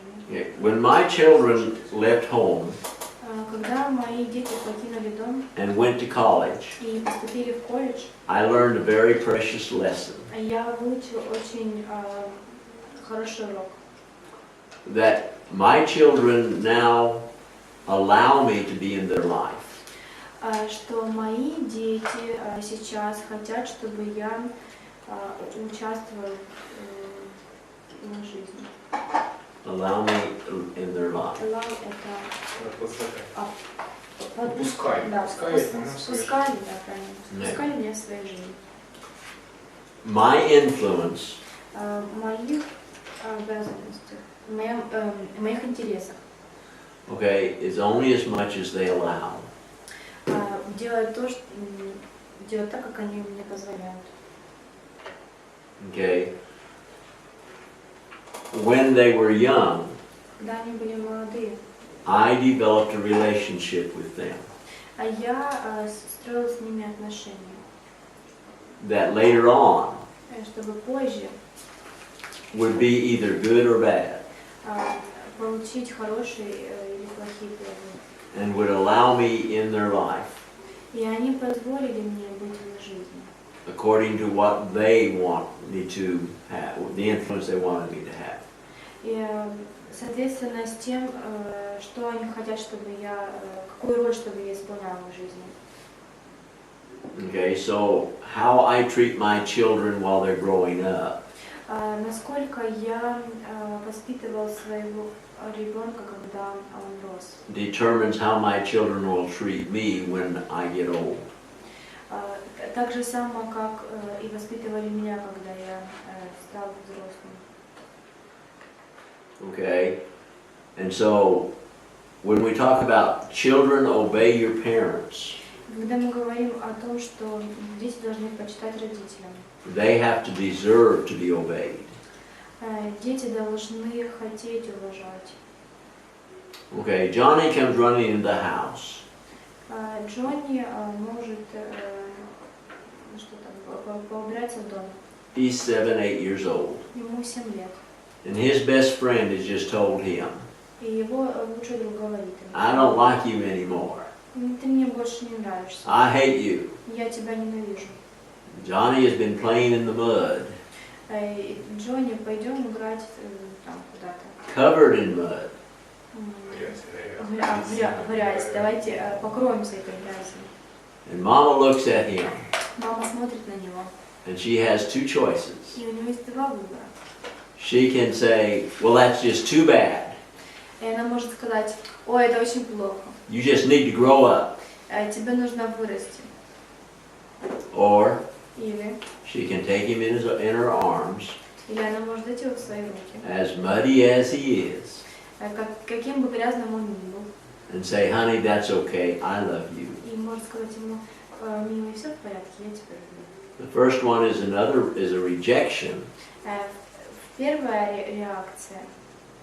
The second one is, Первая это реакция, эмоции, а второе I'm here if you need me. это то, что вы говорите ему, я знаю, что ты мне нужен. Do you see the difference? Вы видите разницу? Есть еще и третий вариант, то есть он такой же, как второй. Third variant is the same like the second.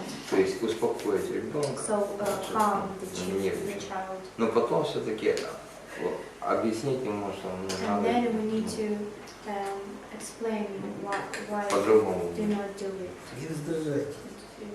Тогда need to do it. Yes. Нет, так если он уже спокойно, он знает, что его любят, все хорошо, все чудесно, If he а calm, потом if he knew that he ему would говоришь, be что loved, все классно, но вот намыться надо. it's normal, but you need to clean yourself. Yes, but the first reaction is you're okay, I love you. Но первая реакция должна быть такая, что Especially if they're 4 or 5 years old. что все в порядке, особенно это когда ему 5 лет. Yeah, but I agree. When we get to discipline, we'll talk about how they need to know why you're doing what you're doing.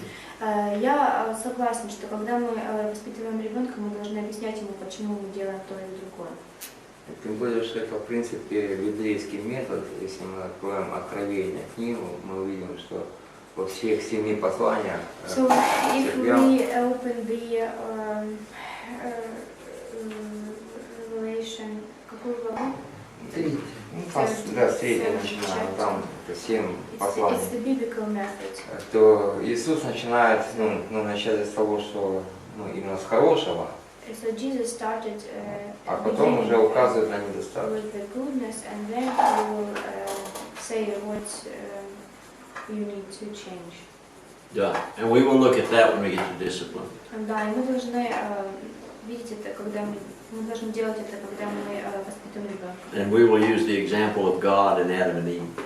Мы должны использовать примеры Бога, Адама и Евы. But I agree, they need to know why they're being disciplined. Но я согласна, что они должны знать, почему они должны быть делать то или другое. Okay, and when we need to talk to our children. Мы должны разговаривать с нашими детьми. We need to listen to our children. Мы должны слушать наших детей. Okay, I had a cartoon. Я видел мультик. But it was in my suitcase in Gorlovka. Но он остался в моем портфельчике, чемоданчике в Горловке. So it no longer exists. Но теперь у него нет. But Papa Но папа, is sitting in an easy chair. он сидел на стуле, Okay, and he has a computer on his lap. на кресле, и у него был компьютер. Okay, he's sitting on an easy chair. Паша, он сидел на кресле. Okay, and he is got a laptop У него был ноутбук on his lap. в руках. And he has a cell phone in his hand. И в руках телефон. And he's busy. И он был занят. And he has 2 little children И у него были 2 маленьких ребенка, that are looking at him, которые смотрели на него. wanting to play with him or talk with him. Хотели поговорить с ним или поиграть с ним. Okay, and they want to see him. И они хотели увидеть его. And his wife is over here И его жена была вот здесь. with a baby in her arms. И с еще одним ребенком в ее руках. And she is looking at him, И она посмотрела на него. wanting to talk with him. Хотела поговорить с ним. Is he at home? Он сидит дома. Physically, yes. Если это дома, физически да. But mentally, no. Но ментально. Okay, and so it is that we need to sit down and talk with our children. И мы должны садиться и разговаривать с нашими детьми. Mother and father. Папа и мама. I have asked teenagers Я спрашивала подростка. Would you like your parents to sit down and talk with you? Нравится ли вам, когда ваши родители садятся и разговаривают с вами? And really hear what you're saying? И что они отвечали? And they say yes. Они говорят, да. Because most parents hear the sound, but they don't really pay attention to what the child is saying. И некоторые родители, они слышат эти звуки, и они невнимательны к тому, что говорит их ребенок. If I want my children to be one with me, Если я хочу, чтобы мои дети были со мной, I need to communicate. я должен общаться. I need to get rid of any distractions.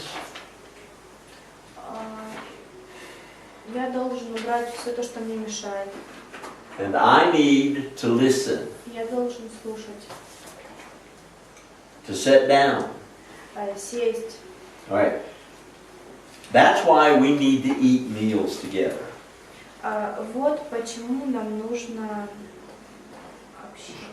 кушать вместе. To talk together as a family. Разговаривать друг с другом как с семьей. To really listen to our brothers and sisters. Действительно слушать наших братьев и сестер. If we do not listen to our children, Если мы не слушаем наших детей, how will they learn to listen to each other? как они могут научиться слушать друг друга? We need to talk. Нам нужно разговаривать. We need to close our mouth Мы должны закрыть наши рты and listen to what they have to say. и слышать, что они нам скажут. Okay, communication. Итак, общение. We could probably do a class on communication. У нас будет урок о коммуникации. Okay.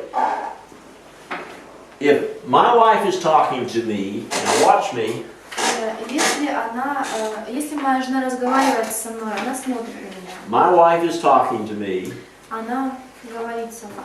and I am like this. И я вот как сейчас сижу так. What does she know? Что она знает? I'm not listening. Что она поймет? Что я не слушаю? What about my children? Как мои дети будут это понимать? Because now if I am like this, Если я вот так вот сижу, they know I'm listening. они будут знать, что я слушаю. The art of communication. Способ, как мы можем общаться.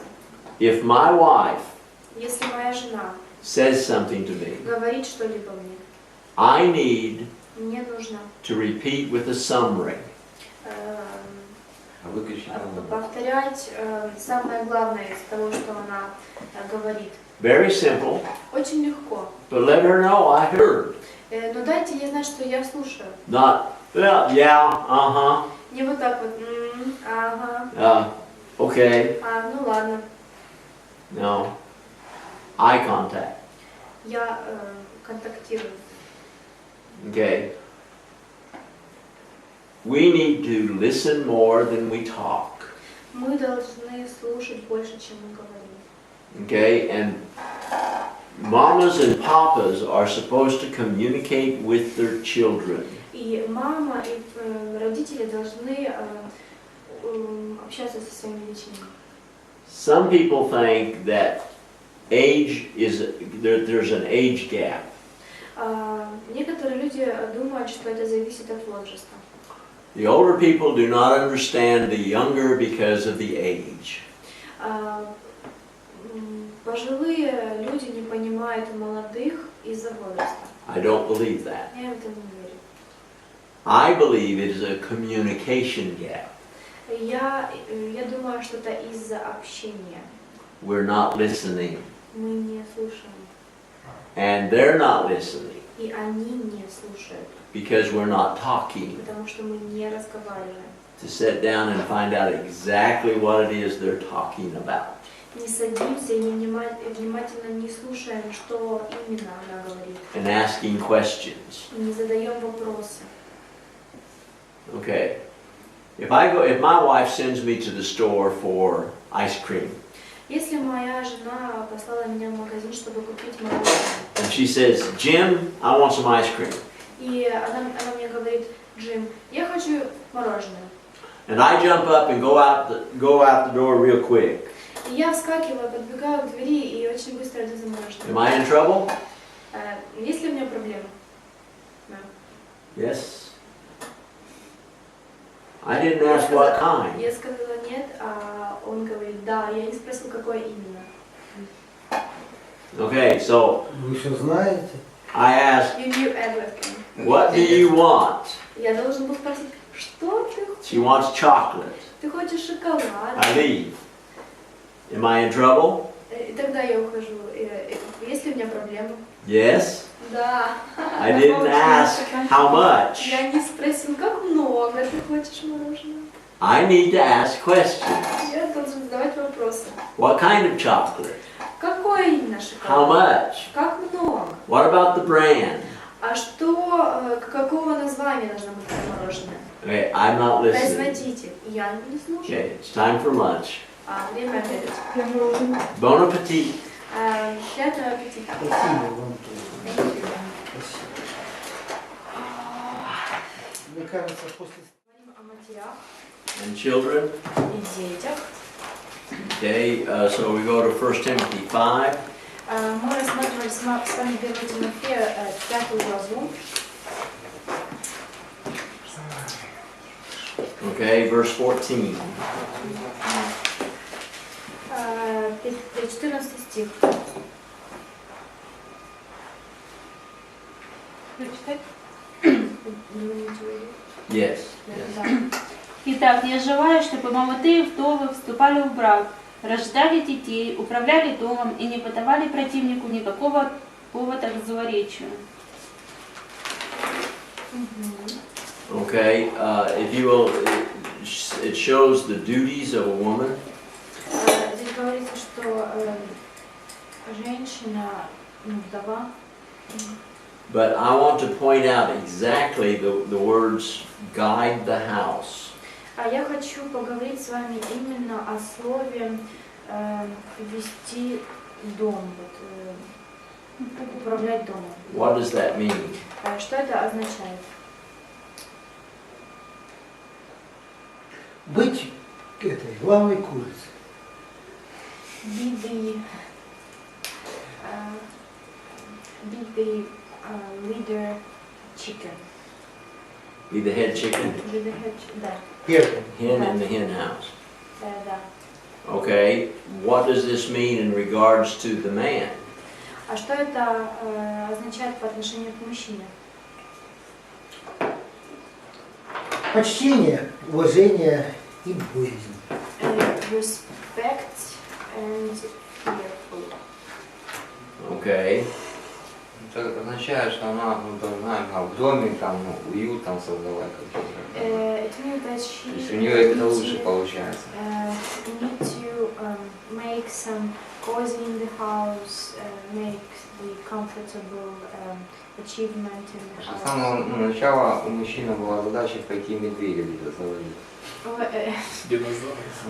It was at the beginning when the man Вот. А что же с этим медведем сделать? Это уже молодая женщина. hit the deer or some other animal.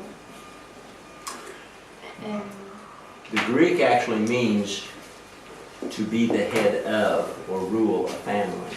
В греческом языке, с греческого языка это переводится как быть главой или главной в семье. Again, you are to walk side by side. Опять это зависит от, это может быть так или не так. Okay, to guide the house. Следить за домом, управлять домом. Yeah. And they are to teach the younger women to guide the house. И мы должны учить молодых девушек управлять домом. Okay, how would you relate this to the man having the rule, the head? Как вы относитесь к тому, что у мужчины тоже есть правила, у главы?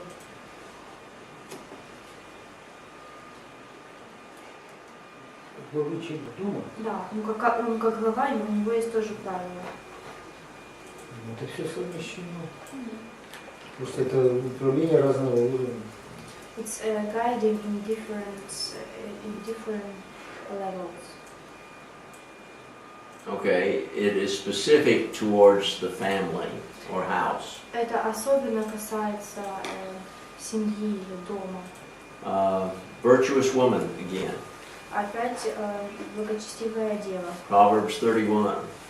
31 глава притчи. Did she guide the house? Управляла ли она домом? Управляла. Yeah, okay. But then again, the husband still has the default. Но опять мужчина, он был, да, он как по умолчанию. So in a way, it shows the unity again. Это означает, что они выбрали единство опять же. Okay, and it's all one word to rule the house. Есть одно слово, которое означает править домом.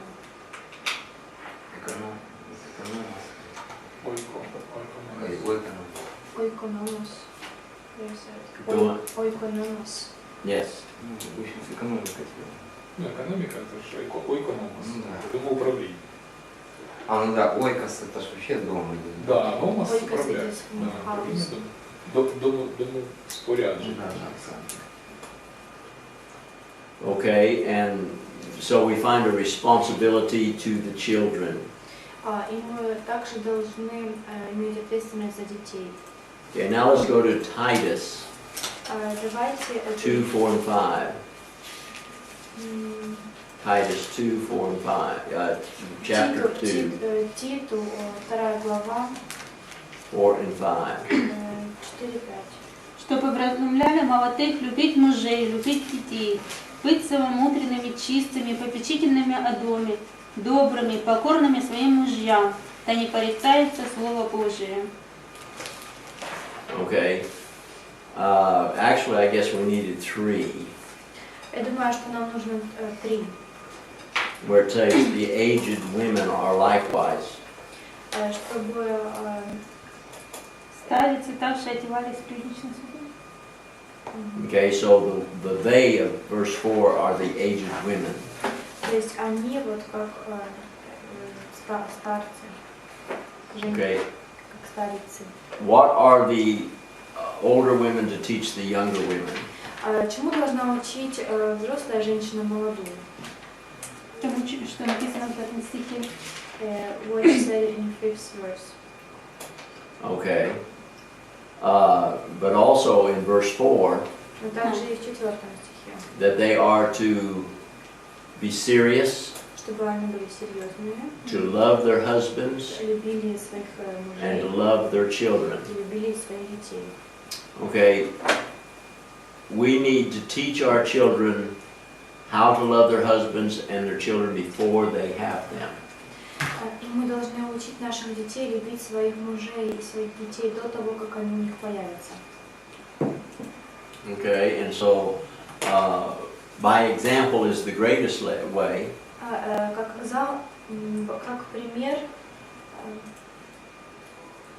Как пример вот таких вот отношений. Monkey see, monkey do. Обезьяна видит, обезьяна повторяет, делает. Okay, and so we are to, the older women are to teach the younger women. И поэтому взрослые женщины должны учить молодых. I had an elder's wife, У меня взрослая жена. and she would invite the neighborhood girls over to her house. И она всегда приглашает соседских девочек, чтобы они пришли в наш дом. And she would teach them how to cook and how to bake. И она учит их, как печь, как готовить. And while they did that, she taught them Christianity. И до того, как она это начала делать, она призывала их к христианству. I think that the ladies, the older ladies of a congregation should teach the younger ladies. Я считаю, что взрослые женщины общины должны учить младших. Especially on the subject of loving their future husband and to love their children. Особенно в вопросах любви к детям и к своим мужьям. And here she uses the word keepers at home. Здесь написано слово ухаживать за домом, или содержать дом. Okay, where Timothy used guide the household. Тимофей использует управлять домом. Here it says that they are to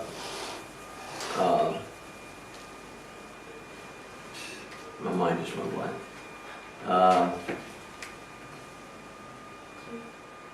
Keep the household, keepers of the home. Здесь используется слово хранить дом,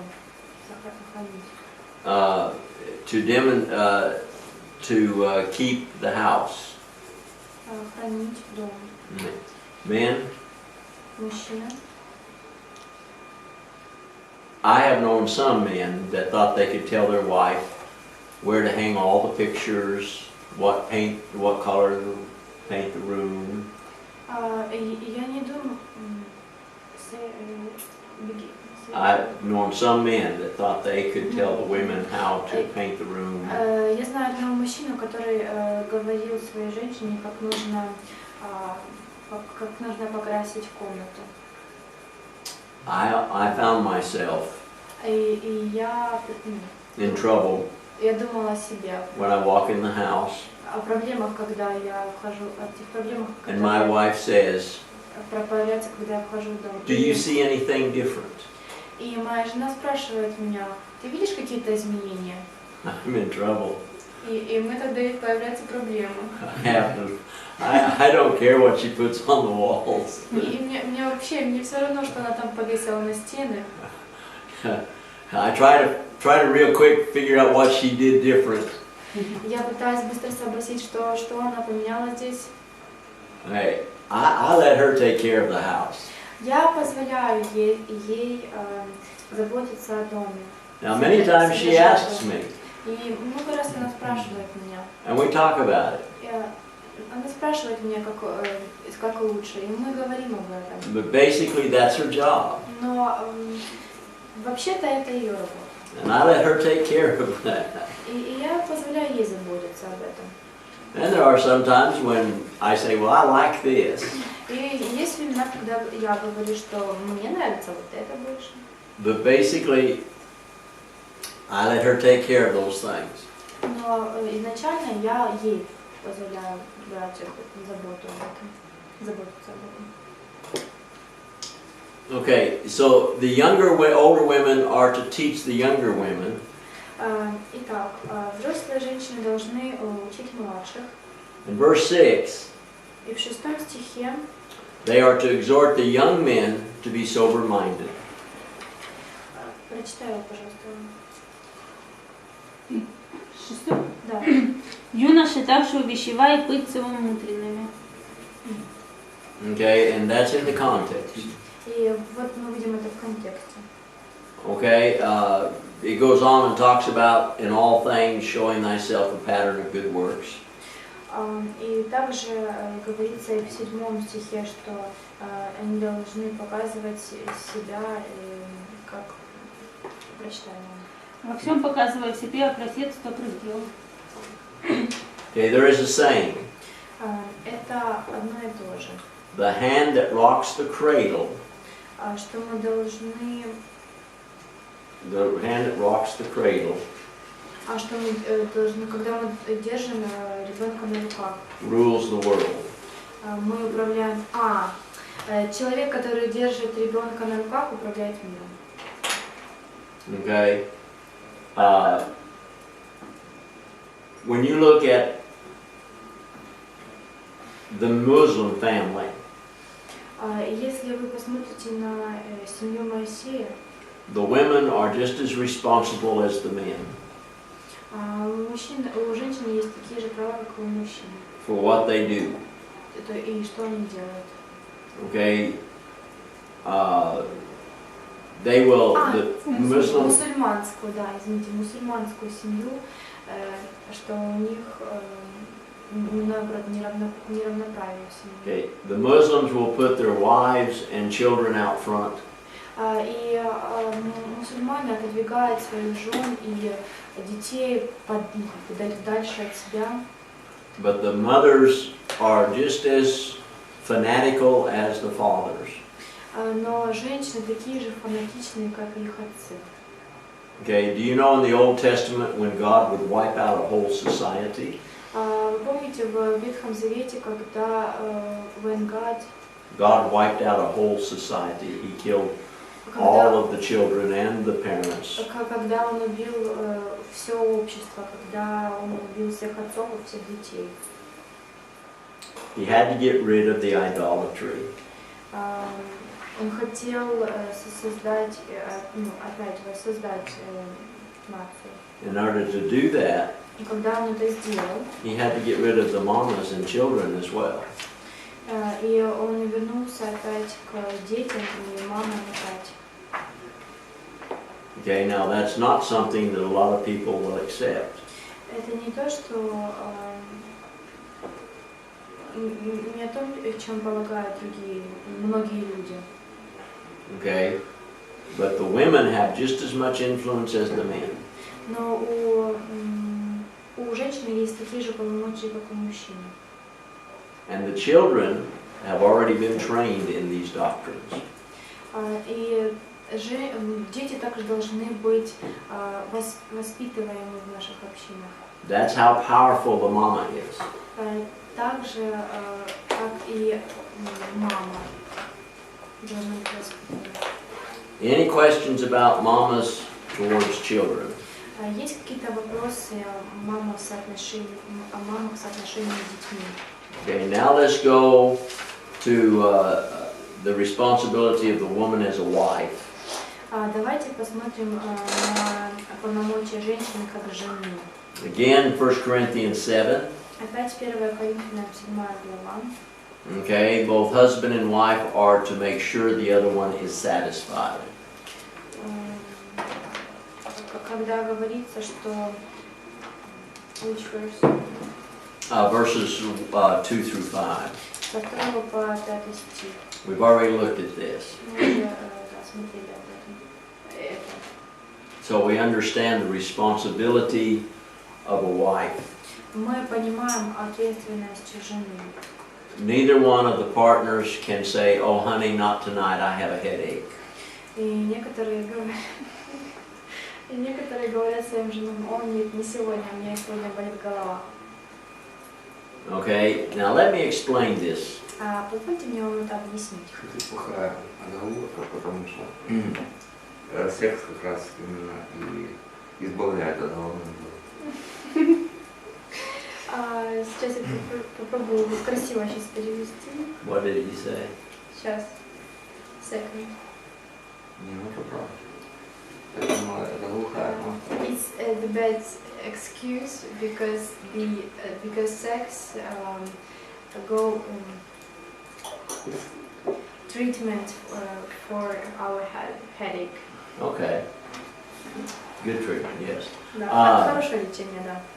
There's a reason for this. Но есть причина этому. If I'm downtown Если я приезжаю в город and I see something I shouldn't see, и я вижу что-то, что я не должен видеть, okay, whether male or female, это мужчина или женщина, okay, I do a Joseph. я делаю как Иосиф. I get away. Я отворачиваюсь. He fled from Potiphar's wife. Также, я прихожу к своей жене в комнату. Okay, and I think about my wife, И я думаю о моей жене. and I do not sin. Я не грешу. Right? Правильно? I can think about my wife all I want to. Я думаю о своей жене, что я хочу. My wife can think about me all she wants to. И моя жена может думать обо мне все, что ей угодно. And there's no sin. Так, как она хочет. И в этом нет никакого греха. Okay, so that's what God planned. Вот такой есть Божий план. To avoid fornication. Избавиться от соблазна. Is that what verse 2 says? Это то, о чем говорит 2 стих? Да. It's one of the purposes for marriage. Это одна из задач женитьбы. Yes, Amy said yes. Okay? That is so that we do not want to commit adultery or fornication. Это то, что мы не должны избегать, то, чего мы не должны избегать. So I can think about my wife all I want to. А я могу думать о моей жене все, что я хочу о моих мыслях. But to think of another woman Но если я думаю о другой женщине or man, или мужчине, Matthew 5:28. Матфея 5:29. If I look upon a woman to lust after her, I commit adultery with her in my heart. Когда я смотрю на другую женщину с вожделением, я согрешаю в своем сердце. Okay? That is the reason, Вот причина. one of the reasons for marriage. Одна причина женитьбы. Okay, so that's why I am supposed to satisfy my wife and my wife is supposed to satisfy me. Вот почему моя жена должна удовлетворять меня, я должен удовлетворять мою жену. So that I will not commit a fornication. И вот тогда у нас мы не согрешим. So if I see something I shouldn't, I get away from it. То есть, если я вижу что-то, я должен отвернуться от этого, уйти. I think about my mate, Подумать о моей жене. and there is no sin.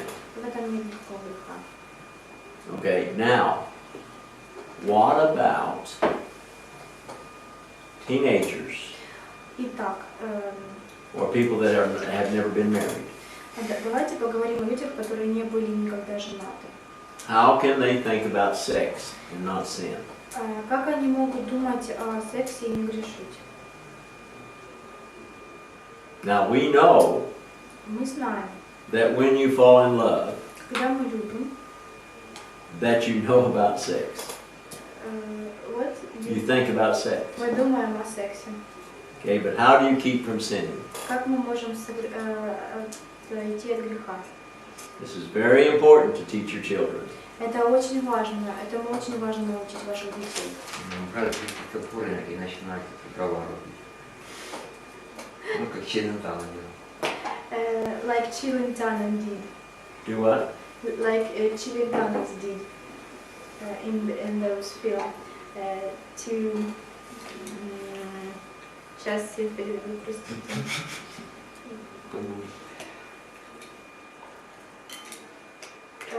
Hewing a wood. Hewing a wood. Doing wood, go out and chop, take a cold shower. Да, принять холодный душ, пойти на работу, заняться чем-то. Right. We need to teach our children Мы должны научить наших детей to respect the marriage. уважать брак. To not want to do anything that would violate the marriage bed. Чтобы не привести к тому, чтобы они думали о браке плохо. Okay. How far Как долго can you go on a date вы можете встречаться without sinning? без греха? Husband and wife, Муж и жена, no problem. нет проблем. But a non-married person, Но не женатые люди, how can I think about sex and not sin? как я могу думать о сексе и не грешить? It's very important to know, right? Это очень важно понимать, да?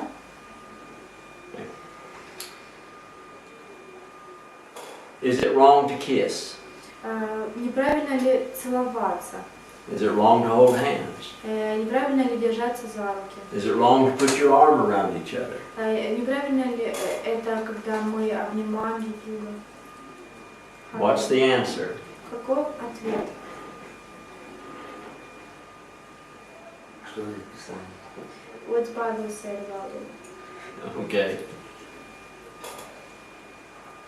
I should not do anything that violates in my mind, in my heart, Я не должен делать ничего, чтобы совращало мое сердце the marriage vows. до женитьбы. In other words, I want to be a virgin when I get married. То есть я должен быть девственником, прежде чем я выйду замуж. And there's a reason for this. И вот причина этого. If I will go to bed Если я ложусь в постель with Tom, Dick, and Harry, if I would go to bed with Tom, Dick, and Harry, с Томом, Диком, Хэри, or Jane, Sue, or Mary, или с какой-нибудь там моей, okay, ну, короче, с мужчиной или женщиной. what would keep me from violating the marriage vows once I get married? Что меня удержит от греха до женитьбы? Okay, do I trust my mate? Доверяю ли я своему партнеру? How do I know once I get married I can trust her or him? Как могу я доверять ей до женитьбы?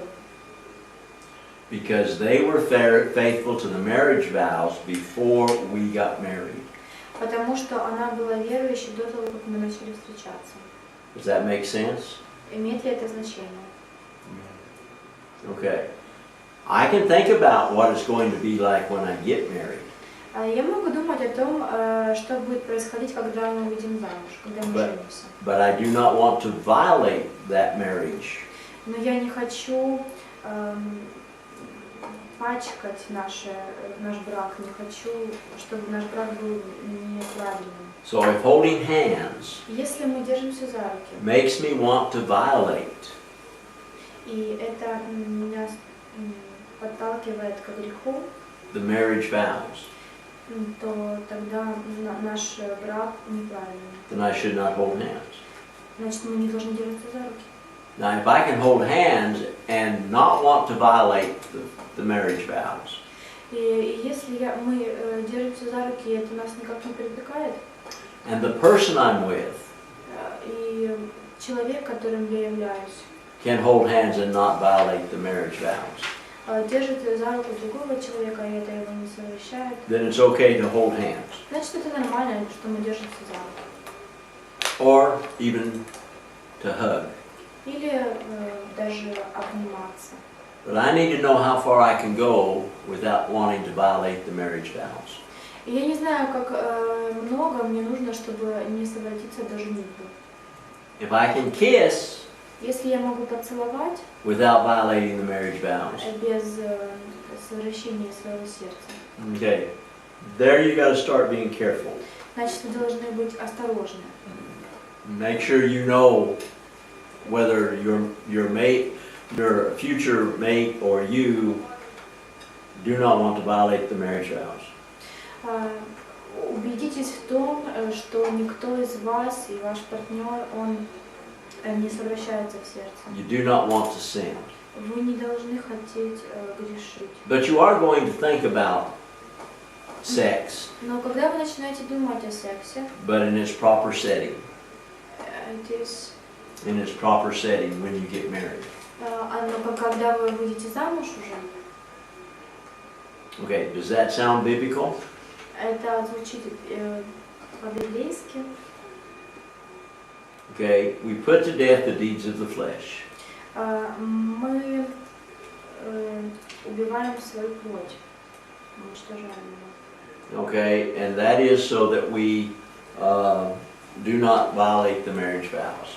Вот почему мы не должны приносить грех в наш брак.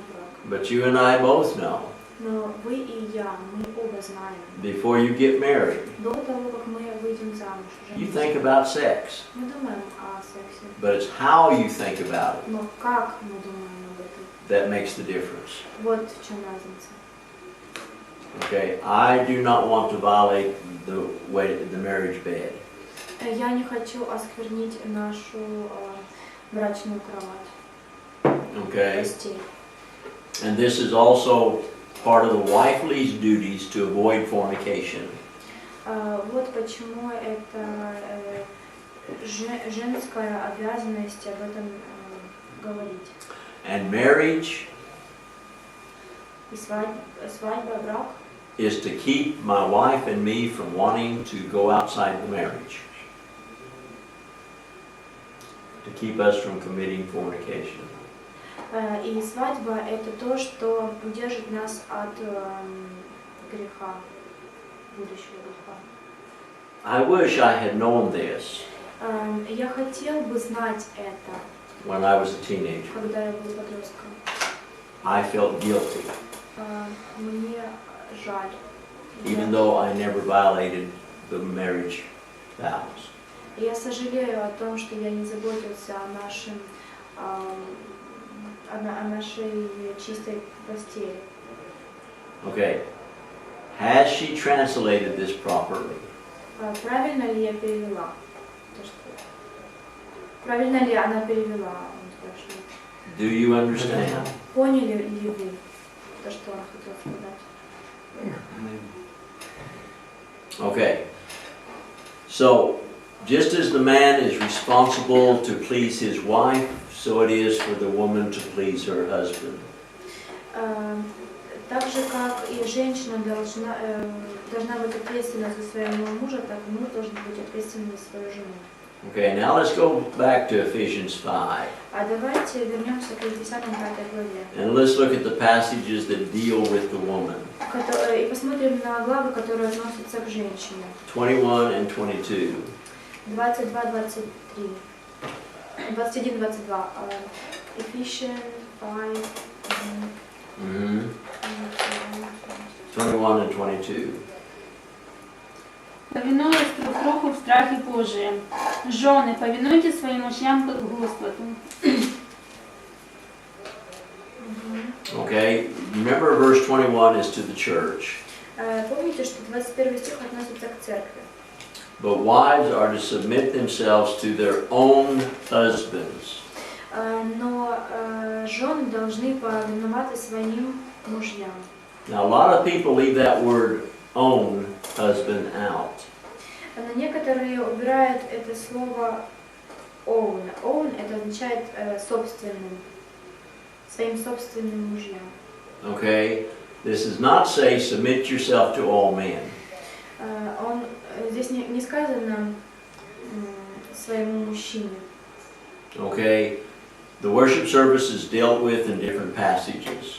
Отношения описаны во многих главах. But this is basically saying, Но здесь написано, women, you're only you subject yourself to your husband.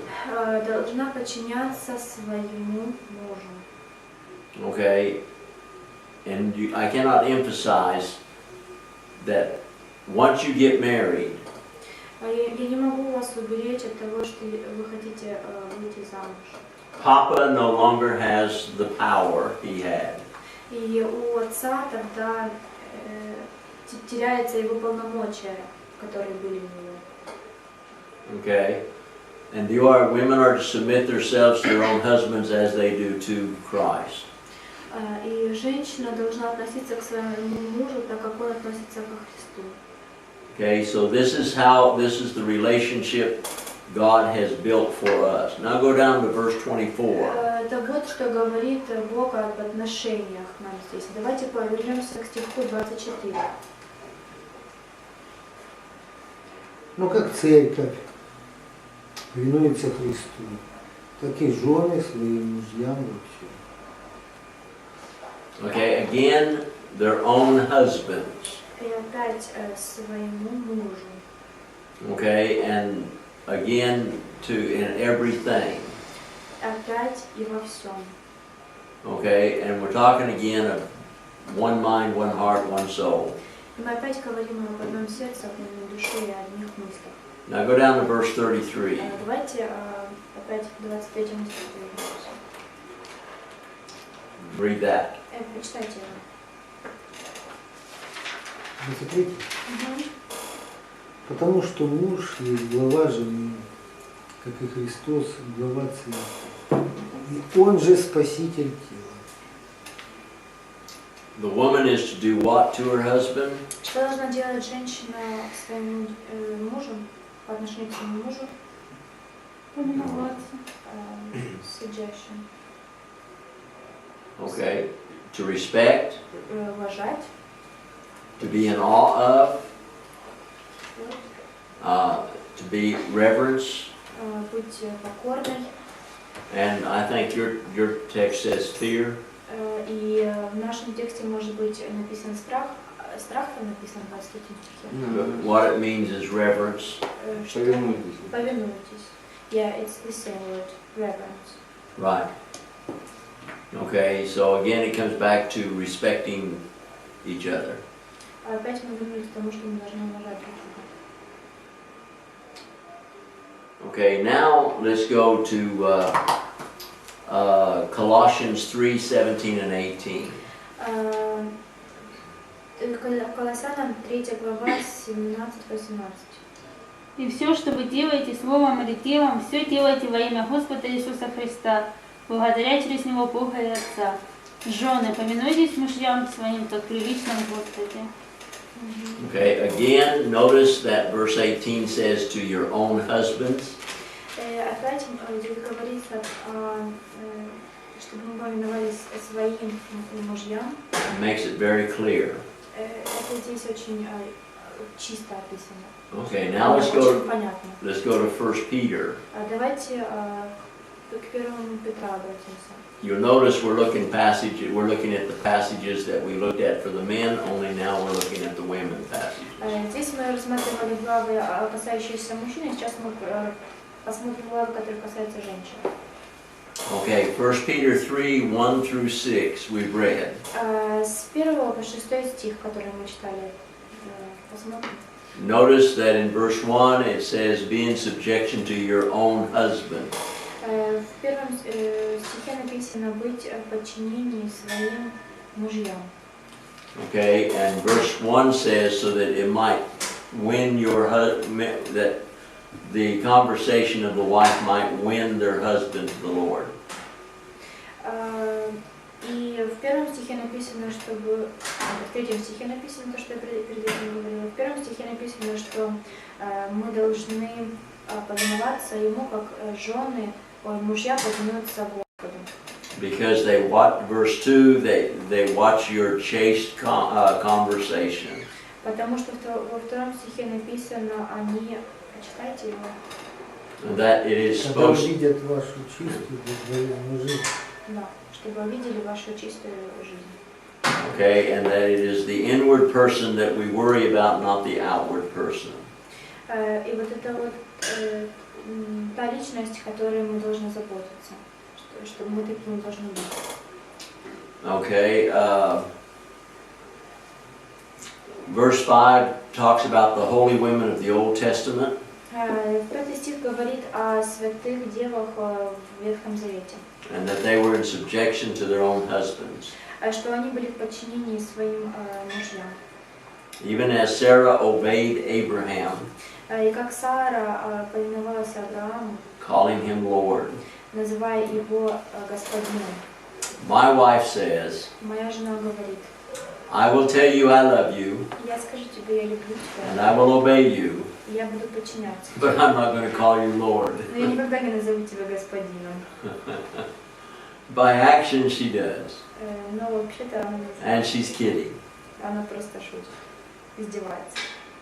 Okay, so you are to respect your husbands. Вы должны уважать ваших мужей. Okay, now go to verse 8 and 9. Давайте перейдем к 8 и 5 стиху. We already talked about this. Мы уже говорили об этом. Render good for evil rather than evil for evil. Мы должны отвечать хорошим на злое, чем не злым на злое. Okay, any questions about mothers? Какие-нибудь вопросы есть у вас касаемо матерей? We've already talked a lot about children. Мы уже много говорили о детях. Okay, so what we want to talk about now is the responsibility of children before and after marriage. Сейчас мы будем с вами разговаривать об обязанностях детей до и после свадьбы. Okay, what is the difference before and after marriage? Какая есть разница до и после свадьбы, брака, женитьбы? До брака они должны повиноваться родителям. В браке уже зависит только от жены, от мужа. Before marriage, children need to obey those parents, and after marriage, they need to obey husband or the Lord. Okay, and we've emphasized that once you get married, И мы осознаем, когда мы женимся, you are to obey your parent, you are to obey your mate. вы подчиняетесь своему партнеру. A man is to leave father and mother Мужчина оставил своего отца и мать and cleave to his wife. и прилепился к своей жене. And the wife is to be obedient only to her husband. И жена должна быть верна только своему мужу.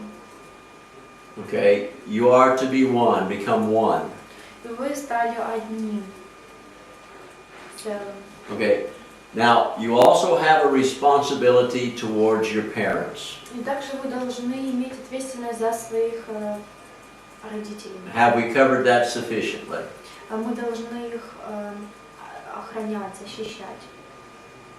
Okay, we looked at 1 Timothy 5, verse 4 and verse 8 and verse 16. Мы можем это видеть в 1 Тимофею, 5 главе.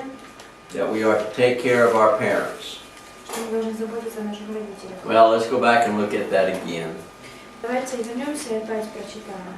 Это 1 Timothy 5, 5 глава, verse 4, 4 стих, verse 8, 8 стих and verse 16. и 16 стих. Если же какая вдова имеет детей или внучат, то они прежде пусть учатся почитать свою семью и воздавать должное родителям, ибо это угодно Богу. 8. Если же кто о своих и особенно о домашних не печется, тот отрекся от веры и хуже неверного. 16. Ибо Писание говорит: не заграждает та у вола молотящего, и трудящийся достоин награды своей. Okay, some translations Некоторые переводы translate this also to include grandparents. Некоторые переводы пишут и включают, переводят и включают сюда также и пожилых людей, дедушек и бабушек. Okay, in fact, some of them say even aunts and uncles. И также сюда включают и дяди и тети. Okay, in other words, we're responsible for the elderly in our family. То есть, другими словами, мы должны иметь ответственность за всех, кто старше нас в нашей семье. Okay, any questions? Есть вопросы какие-то у вас? Okay, go to Titus 2, 4 and 5 now. Давайте обратимся к Титу 4 и 5 сейчас. Чтобы вразумляли молодых, любить мужей, любить детей, быть целомудренными, чистыми, попечительными о доме, добрыми, покорными своим мужьям, да не порицайся Слова Божия. Okay, children are to be taught by the older women and older men, I would say, even though this is referring to older women. Дети должны быть научены старшими. И я говорила об этом, когда мы говорили о женщинах. Okay, we have to deserve their love. We have to teach them love. И как мужчины, и как и женщины должны это делать, мы должны учить их любви. It comes back to the fact that I have to establish respect. Мы опять обращаемся к тому, что я должен уважать. And influence. Уважать их мнение. Influence? Okay, they allow me into their life. Они впускают меня в свою жизнь. And that's the influence I have. И вот какую возможность я имею. Okay, anything else? Что-нибудь еще? before we go to our outline. Когда мы перейдем к нашему заключению, We've looked at the responsibility of the man, мы рассмотрели ответственность мужчины, the woman, and the children. женщины и детей. Okay. Any questions? Вопросы есть? Okay, especially, let me ask you a question if you got it. Хорошо, если вы хотите вопросов, я вам задам. What is one of the reasons for marriage? Какая должна быть одной из причин вашей женитьбы? Уйти от блуда. Get out of the sin. To avoid fornication. Да, уйти от блуда. Okay, so if I see something, I think about my wife or my husband, and I do not sin. Как я и говорила, что если я вижу что-нибудь не то, я отворачиваюсь и думаю о моей жене. Okay, and if I'm not married, Но если я не женат, how do I think about sex and not sin? как я могу думать о сексе и не грешить?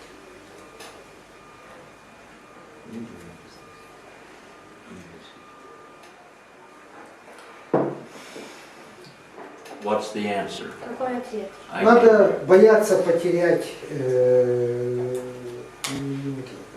осквернить свое сердце. Есть вопросы? Надо бояться осквернить свое сердце. We need to afraid of fornication in our heart. Okay, we have. Go ahead. И молодым людям надо стремиться быть чистыми и непорочными, чтобы не угнетать свою плоть.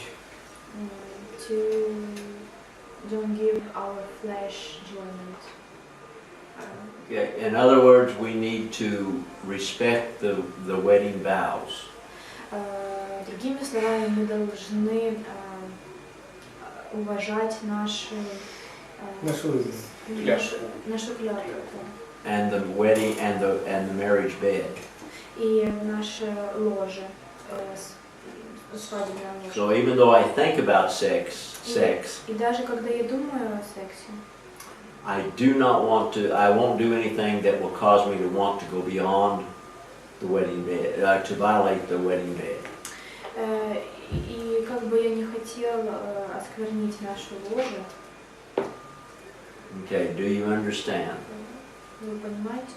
I think it's very important. Это очень важно. Okay, let's now go back to the family bond.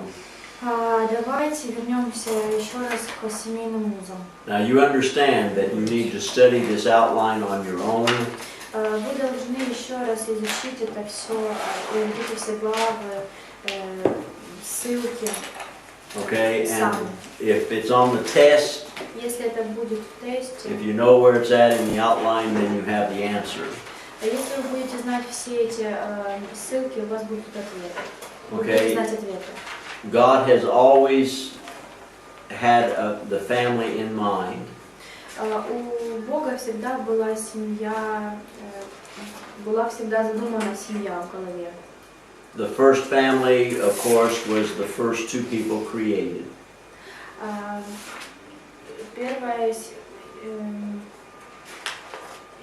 The first family was Adam and Eve. Первая семья была Адам и Ева. Okay, and the 10 Commandments. И 10 заповедей. 3 directly preserve the family. И 3 из них, они относятся к семье. And 7 indirectly preserve the family. И 3 из них косвенно относятся к семье, и 7 не косвенно. That's in the outline now. I'm on the outline. Все здесь написано. I just translated. Okay. God had a family plan. У Бога был план на семью. Okay. Подразумевался изначально. God's plan for the home should not be violated. Господь говорил, чтобы семья не была соблюдена.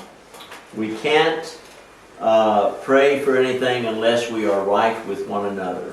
И мы не можем молиться о чем-то, если мы не согласны друг с другом, если мы не примирились друг с другом. We are not only talking about getting along for the children's sake when they are around. И мы не можем говорить о детях, когда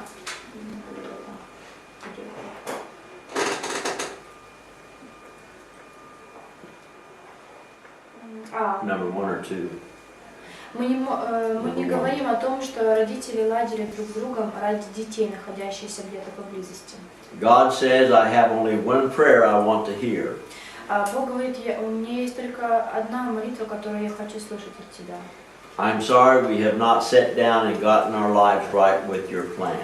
Говорится, что я сожалею, что мы не сверили свои жизни с твоим планом.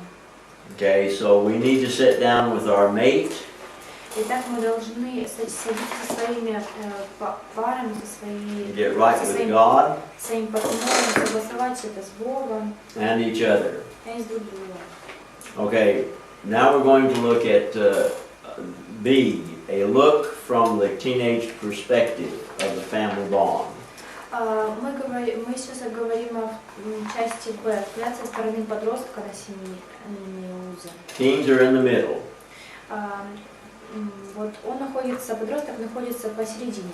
Young enough to realize they don't belong to the adult world. Они достаточно молоды, чтобы понять, что они не принадлежат миру взрослых.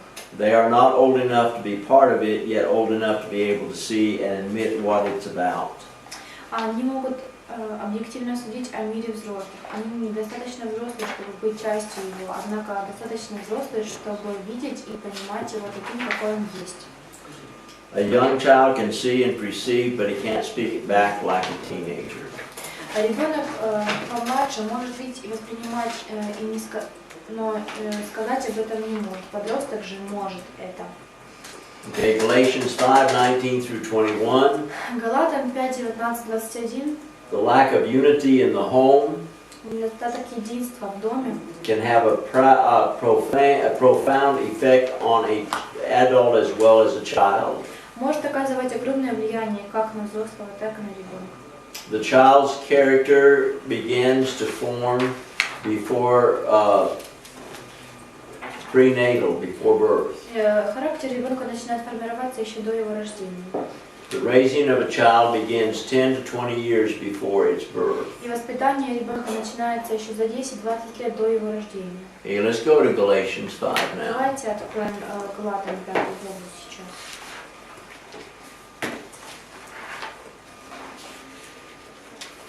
Galatians 5:19 through 21. Галатам 19, 5:19-21.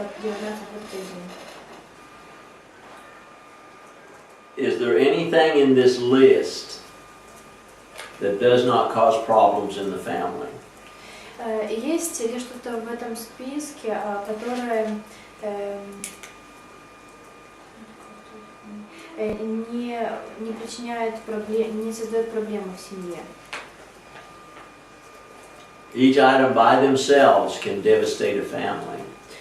Каждый отрывок, данный нам здесь, он касается семьи и проблем в семье. Okay, uncleanness, a filthy mouth. Нечистота наших, то, что мы говорим. Notice the second one in verse 20, witchcraft. В 20 стихе о чем нам говорится? Злослужение, волшебство, вражда, ссора, зависть, гнев, распри, разногласия, соблазны, ересь. Извините, 12 стих. 12. Это неправильно. Да, читай. Злослужение. 12. 20. 12. 12, если бы удалены были возмущающие вас. Verse 12, yeah? No. No. It's the works of the flesh. Дела плоти 19, 17 through 9, Просто он так сказал. Да, хорошо. through 21. Yeah. Да. 19, 21. Let's see what 12 says now. No, that wasn't it. Okay. It's in your book. Это написано в вашей книге. Galatians 5:19 through 21 is in your book. Да, это написано в вашей книге. It's the works of the flesh. Это работа нашего тела. And any one of them will destroy the family. И все эти причины, они разрушают нашу семью. Okay. Higher case C. Higher case C. You don't have it. You have Galatians 5. What's this? There we go. Ответ на семейные проблемы. The answer to family problems. Yeah. Okay. I'm reading this. The more we conform our lives to God and to His textbook of living, the tighter and tighter the family bond becomes. Чем больше мы уподобляем нашу жизнь Богу и Его учебнику жизни, тем теснее становятся семейные узы. As we allow our relations to God to loosen, the family bond loosens. Если мы допускаем ослабление наших взаимоотношений с Богом, ослабевают и семейные узы. Okay, John 13:32, a new commandment. В Иоанна 12:34 написана новая заповедь.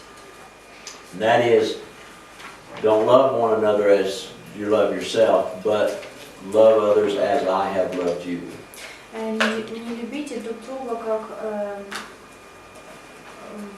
не любите друг друга так же, как вы любите, но любите так, как я возлюбил вас. When you get ready to marry, Когда вы приготавливаетесь выйти or have замуж, children, или у вас есть дети, be ready to give. готовьтесь отдавать. God is a giver. Господь тот, кто отдает. God so loved the world that He what? Бог так возлюбил мир, что Отдал Сына Своего. He gave. He gave His Son. Only begotten Son. Да. Okay. Своего единородного Сына. He has always given to us what we need. Он всегда дает нам то, что нам нужно. And you truly need to be a giver if you're going to be a successful family.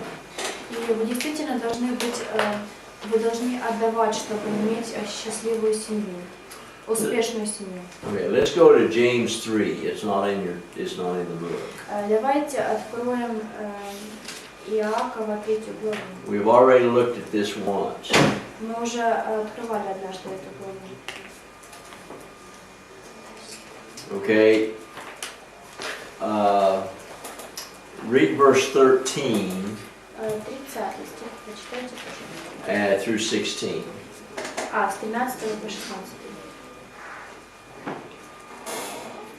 Мудрый и разумен кто из вас, докажи это на деле добрым поведением, с мудрой премудростью. Но если в вашем сердце вы имеете горькую зависть и сварливость, то не хвалитесь и не лгите на истине. Это не есть мудрость, нисходящая свыше, но земная, душевная, бесовская. Ибо где зависть и сварливость, там неустройство и все худое. Но мудрость, сходящая свыше, во-первых, чиста, потом мирна, скромна, послушна, полна милосердия и добрых плодов, беспристрастна и нелицемерна. Вот же правды в мире сеется у тех, которые хранят мир. Okay. Selfishness will bring all manner of evil around us.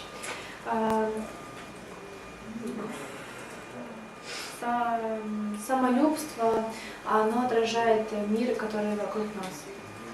Okay, and when if I demand my rights, I want my way. Если я гну свою линию, я хочу, чтобы было по-моему. What does that do to the rest of the family? Что произойдет с остальной частью семьи? I become a taker, not a giver. Я буду забирать, не отдавать. Okay, and we need to be ready to give. И мы должны быть готовыми отдавать. Okay, Mark 12, 30 through 33. Марка 12, 30, 33.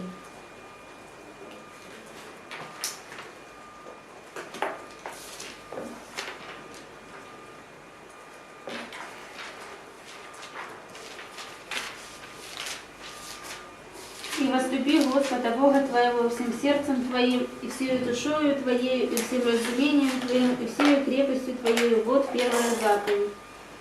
И любите во всем сердцем, и всем умом, и всею душою, и всею крепостью, и любить ближнего как самого себя, есть больше всех всесожжений и жертв.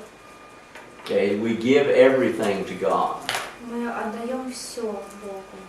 Both our heart, Все наше сердце, our soul, нашу душу, our mind, наши мысли and our strength. и наши силы. That would also apply to verse 31. Это все, что говорится согласно 31 стиху. Agape, which means I do what's best for them.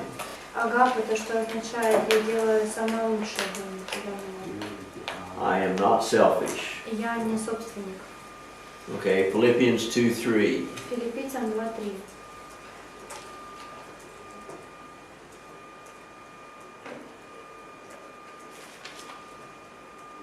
Ничего не делайте по любопрению или по тщеславию, но по смиренномудрию почитайте один другого высшим себя. Okay, I need to see my children Мне нужно видеть моих детей and my mate и мою супругу. being better than I am, Они должны быть в моих глазах лучшими, чем я есть, to serve them. чтобы послужить им. Again, the lack of self. Опять, чтобы не отнять от спасения. The more I give and the less I take, the happier my family will be. Больше отдавать, меньше забирать то, что надо делать в семье. Можно? Я Когда мы читаем не вот все наставления Павла, то видно, что, вернее, мы можем сказать, что сверху идет любовь в виде плодов праведности. We can see at the top we have the fruit of righteousness. От нас сверху вниз, ну как бы идет, ну по иерархии идет почитание, And from us we need to respect, уважение, ну и так далее. and so on. Скажите, а где возникает агапе у нас? And where do we Между нами, между людьми, find this agape between us, between people? Okay, we're going to talk about agape extensively when we get to true love. Мы еще поговорим о любви агапы, когда мы будем говорить о настоящей любви.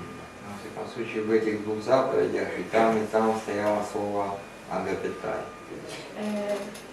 Especially in these two statements were the word И в agapetai отношении к Богу, и в отношении к ближнему. in our relationships with God and with our neighbor.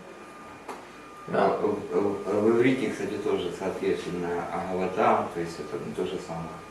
In Hebrew language, it's the same agapetai. Agape basically means I want to do what's best for you.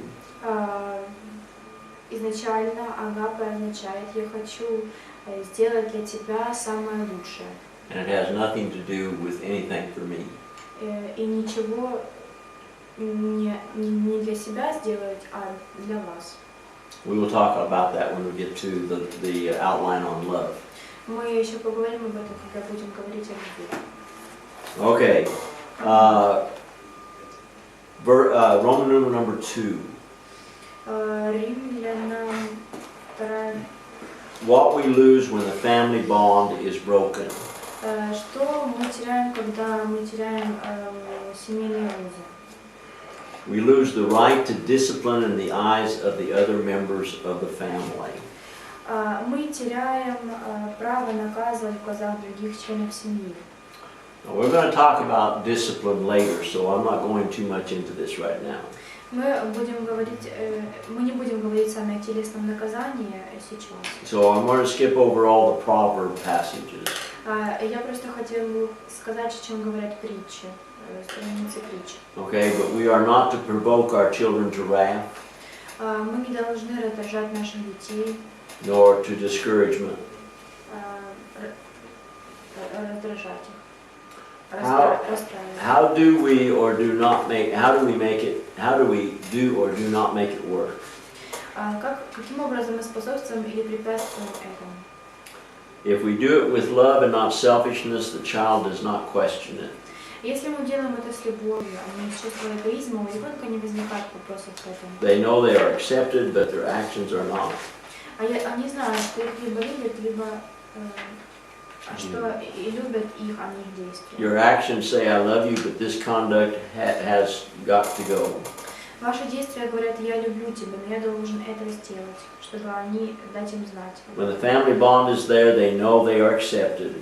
Когда крепкие семейные узы, дети знают, что их любят. If no love is there, если здесь нет любви, it means I don't love you or your actions. Это означает, я не люблю ни тебя, ни твои действия. They know they are unaccepted or not loved. Они знают, что дети знают, что они не любимы и их не принимают. Where they are unaccepted, our influence is lost in their lives. Когда они чувствуют такую неприязнь, наше влияние на их жизнь потеряно. Okay, losing our influence for good in their lives. Потеря либо влияние на их жизнь. The child can say, "This family has not met my needs." Когда ребенок может сказать, эта семья не удовлетворила мои нужды. And this is the illustration I used about being muddy coming into the house. Например, когда ребенок бежит домой и говорит. Okay, he can either be rejected or know that he's okay. Accepted.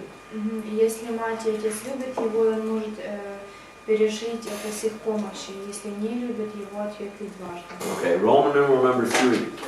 Итак, Римлянам 1 глава 3 стих. We will do discipline later in another outline.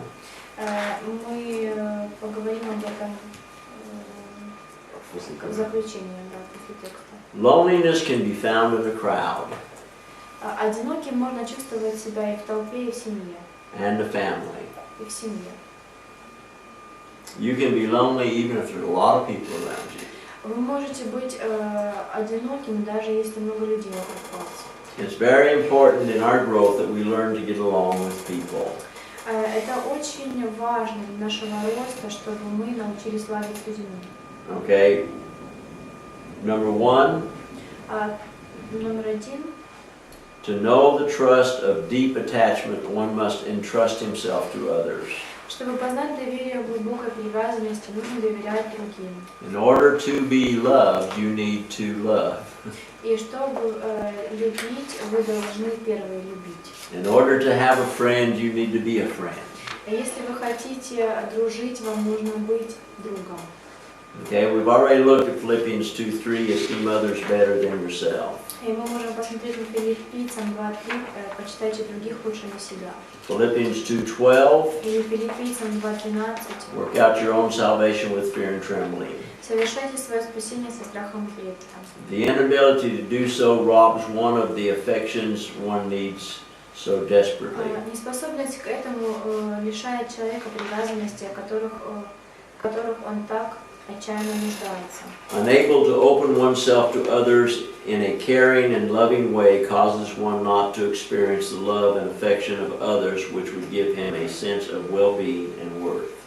Неспособность открыться другим заботой и любовью способствует тому, что этот человек и сам не может испытать любовь и нежность со стороны других, способных дать ему чувство благосостояния и полезности.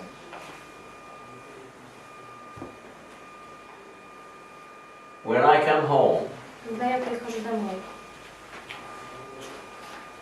and I come into my house, я захожу в свой дом, I should feel safe я должен чувствовать себя защищенным with my mate со своей супругой, as well as with my children. так же, как и со своими детьми. I have actually heard brothers and sisters say, I hate my brother, I hate my sister. Так же самое я могу сказать своим братьям и сестрам, я ненавижу своего брата, или я ненавижу свою сестру. And the mother and father are to teach the children how to love by example as well as by word. И мама или папа должны учить детей любить как пример, не на словах. And when the door is closed, И когда дверь закрыта, I'm safe. я спокоен, я защищен. Okay. We have a term, peer pressure. У нас есть Костя, помоги мне. Что это Peer значит? pressure. Давление. Peer pressure, Uh-huh. тиск, на нас тисне страх. Okay. Давление страха. If everything is okay at home, И если все это происходит дома, you're not going to have the peer pressure that you would have outside. и у вас нет этого давления страха, когда вы находитесь за пределами дома. Because if things not right at home, Потому что что-то неправильно дома. you're going to look someplace else to fit in. И вы будете смотреть на других людей, чтобы выражать им. Okay, so it is very important И это очень важно, that the peer pressure of the home is the right kind. чтобы было в правильном направлении это страха. And that I let my children grow to be adults like me. Когда That I let my children grow to be adults like me. я позволяю моим детям становиться взрослыми такими, как и я. And a lot of people said, oh, that's my little girl. И много людей скажут, о, это моя маленькая They девочка. never let them grow up. Маленькая девочка, никогда не Oh, позволят that's им my little вырасти. boy. И никогда не позволят им вырасти. Они They скажут, never let them grow up. если мы будем говорить вот так, вот это моя маленькая девочка, маленький мальчик, мы никогда не позволим им And вырасти. they do everything for them И если мы делаем все для них, to where they do not grow up. мы тоже не позволим им вырасти. Here is a principle. Это принцип. It is not in your book. Этого нет в нашей книге. You do not do for others Вы не делаете это для других. what they can do for themselves. Они То, что они сами для себя не могут. да, то, что они не делают для себя сами. This is a godly principle. То есть мы делаем для них то, что они сами не смогут для себя сделать. Это Божий принцип. Because God does for us Потому что Бог сделал для нас what we cannot do for то, ourselves. что мы не можем сделать сами для себя. But He expects us Но Он воспринимает нас, to do what we can do. чтобы мы делали то, что мы можем To делать. hear, Слушать, believe, верить, repent, каяться, confess, доверять, to rise to walk in a new life. чтобы поворачиваться в сторону правильной жизни, новой жизни. He expects us to change. Он создал нас способными изменяться. Okay? God does for us what we cannot do for ourselves. Бог сделал для нас то, что мы не можем сделать сами. He gives us the blood of Christ. Так же, как и с кровью Христа. He gives us the knowledge of the Bible. Так же, как Он дал нам знание Библии. Okay? But He expects us to do what we can do. Но Он хочет, чтобы мы делали то, что мы делаем, что мы можем делать. Okay? And if I teach my children right Так, если я правильно воспитываю своих детей and let them grow as they should grow, и позволяю им расти так, как они должны расти, the more they mature they get, the more freedom they get. я даю им столько свободы, сколько им нужно. My daughter has 3 children, У моей дочери есть 3 ребенка. the oldest of which is my granddaughter here. Самая старшая это моя внучка, которая здесь. And as Lindsay got older, she got more freedom. И поскольку Линдси растет, у нее появляется больше свободы. And her sister says, why can't I do that? И ее сестры спрашивают, почему я не могу так сделать? And her mama said, И их мама отвечает, When you become as responsible as your sister, you can do that. И если вы вырастете такой, как Линдси, возрастом Линдси, то вы сможете это сделать. It's a principle. Это закон. But you need to let them grow. Но вы должны позволить им вырасти. Let them become the people they're meant to be. Позвольте им стать людьми, которыми они должны быть. And as long as you have the right love, Потому что вы должны иметь правильное понимание любви in your family, в вашей семье. you're going to have a bond. Вы должны иметь защиту, That will take care of the peer pressure on the outside. чтобы заботиться о страхе, который давит на вас за пределами вашего дома. My son one time was outside a window. Однажды мой сын был за домом, я видела его в окне. And I was sitting at the table on the other side of that window. И я сидела за столом с другой стороны окна. The window was up high, Окно было высоко, and he and his friends were down below. и он был со своими друзьями там. And one of the friends wanted to do something that was wrong. И один из его друзей захотел делать что-то неправильно. And the others were wanting my son to do it with them. И вы знаете, что он с ним сделал, мой сын? And I was proud of my son. Не хотіли, щоб син з ними теж шкодив. Он хотел призвать его сына тоже, чтобы он делал вот какую-то шкоду, да. И я возгордился своим сыном. Because he said, no, I'm not going to do that, that's wrong. Потому что он ответил так, нет, я не хочу это делать. And then they said the normal stuff, well, we won't like you, blah, blah, blah. И дальше они сказали, ты нам не нравишься, и ла-ла. And he said, that's okay with me. Но он сказал, ну ничего, это нормально со мной. And when he left, И когда Это ваша они ушли, he took two of the others with him because they didn't really want to do it either. Син його ушов. и сын его ушел, но забрал с собой еще двоих друзей. But the other one had to go the other way. He never played with him again. И тот, который призывал их сделать шкоду, он ушел в другую сторону и никогда больше с ними не играл. And I don't know to this day if he knows I heard that. И я не знаю, что это, может быть, его ранило. Ні, він, мабуть, до сих пір не знає, що Джим його чув цю розмову. Так. How do you know как вы можете знать? you can trust your daughter Как вы можете знать, что вы можете доверять вашей дочери, when she goes on her first date? когда она идет на первое свидание? Or your son when he goes on his first date? Или своему сыну, который идет на свое первое свидание? How do you know? Как вы знаете? Как можете знать? Это перед этим была вся жизнь. Это был дом, родина. Ну как это? Был дом, родина. Before that was Семья. all his life, family, home, Right. example, Церковь. church. Also, Только так. the kind of friends he has. И также какие у него есть друзья. Evil companionship corrupts good morals, И если его компания соответствует хорошей морали, but good companionship keeps good morals. хорошая компания придерживается хорошей морали. And if I can look at his friends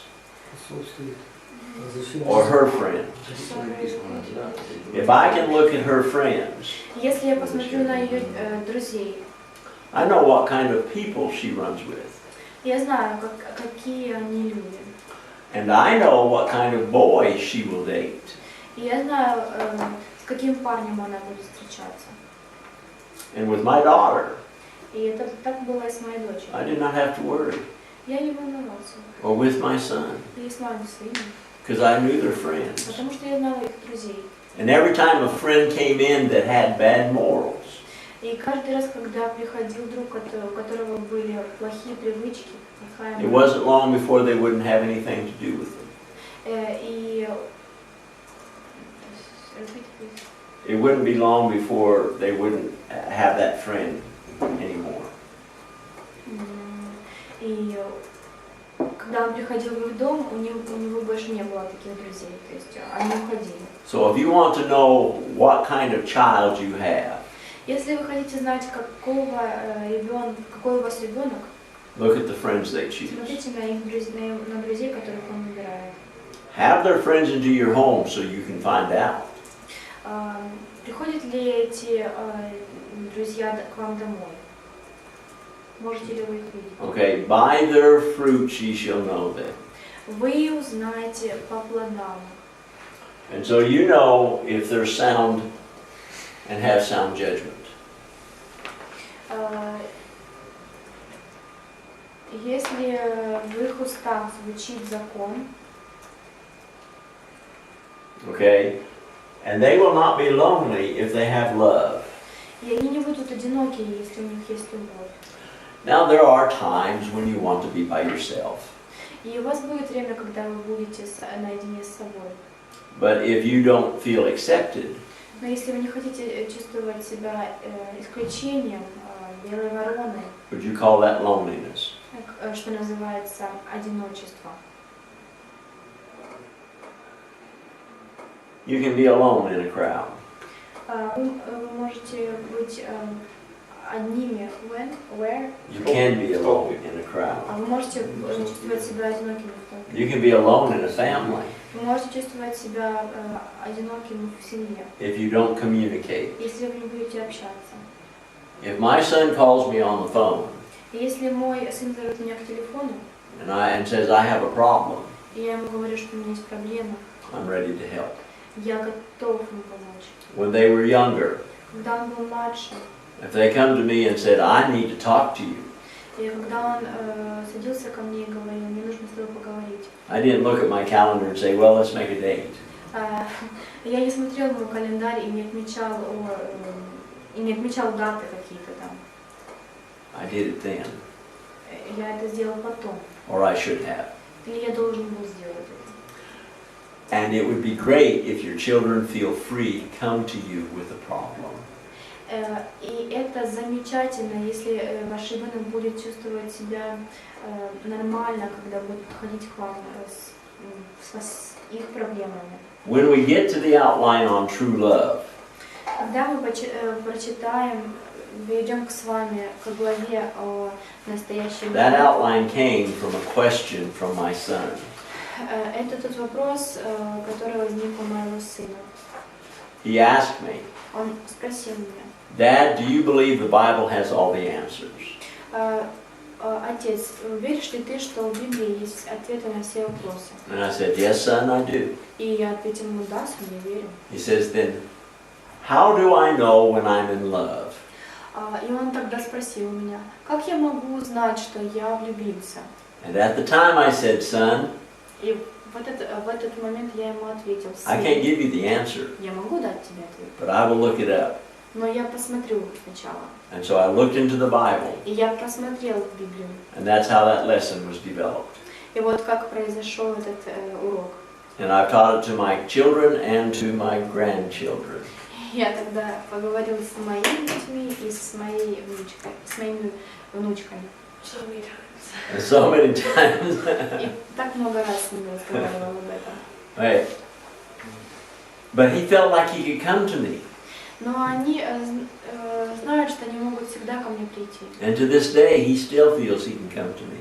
И до теперешних дней они знают, что они могут ко мне прийти. Even if we disagree, Даже если они не согласны в чем-то, we still love each other. мы все равно любим друг друга. My daughter still comes to me А моя дочь до сих пор приходит ко мне, when she has a problem. это когда у нее есть проблемы.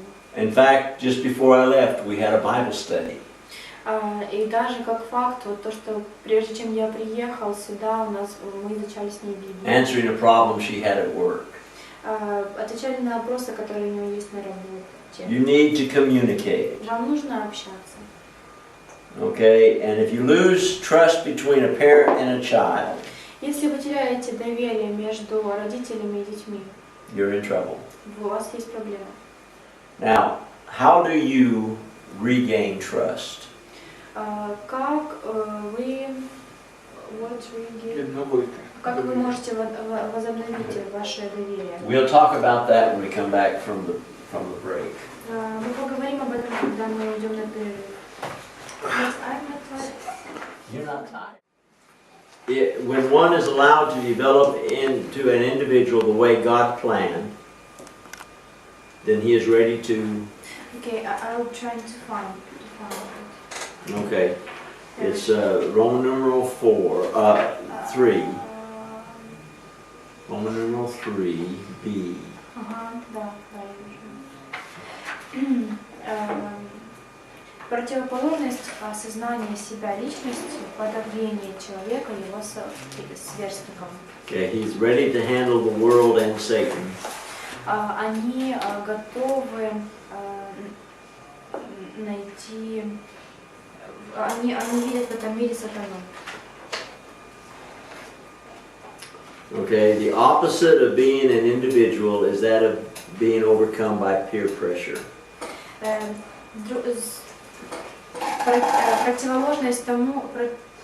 Противоположность тому, что мы с Богом, это индивидуальность, это то, как мы можем быть подавляемы страхом мирским.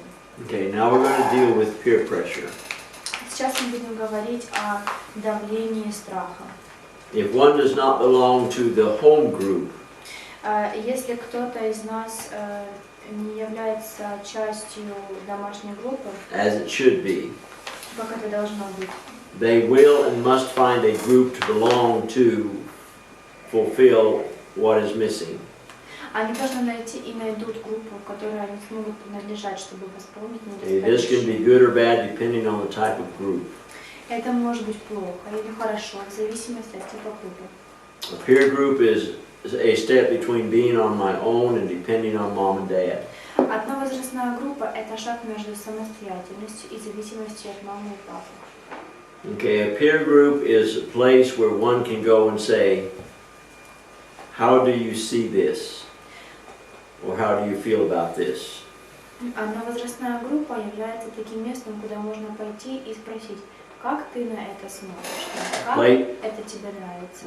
A place where we learn to make decisions on our own. Место, где мы учимся самостоятельно принимать решения.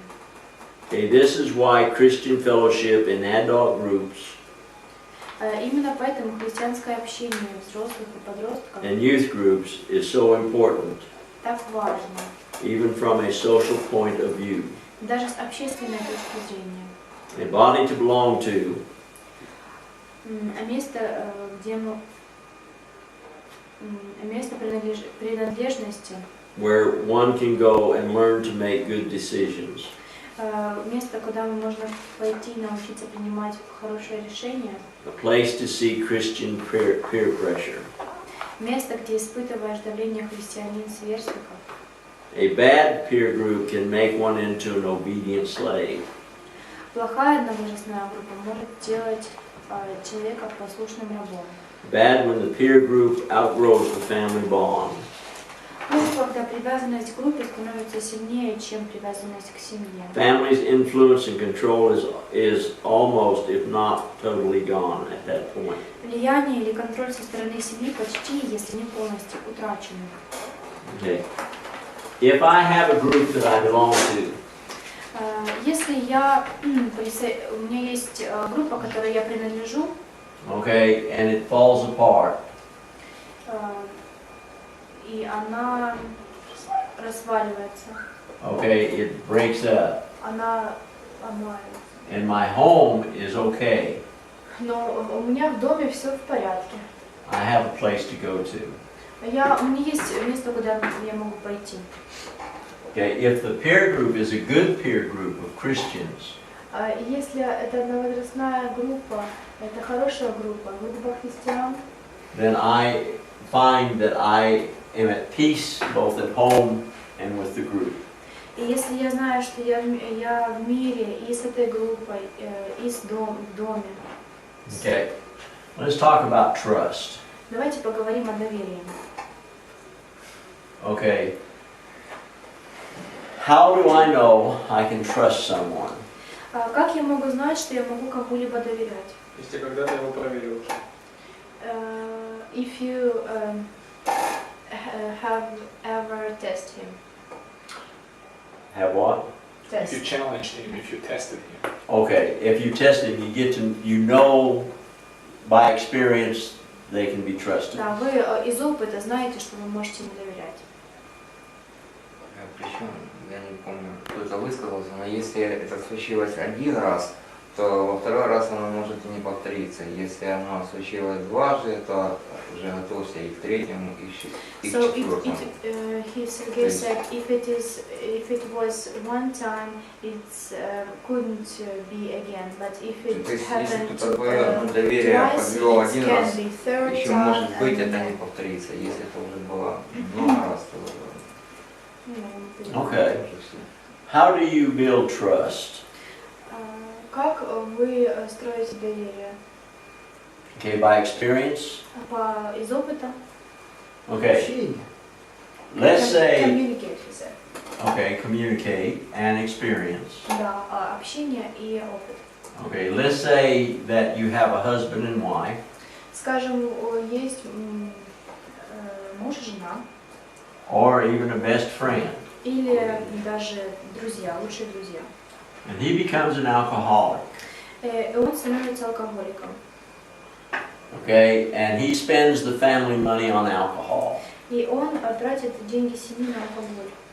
He comes home and he does real bad things in the home. И он приходит домой и делает действительно очень плохие вещи дома. Okay, and he leaves. И он уходит. How does she build, how do they get back together and trust each other again? Как они могут опять воссоединиться и доверять друг другу?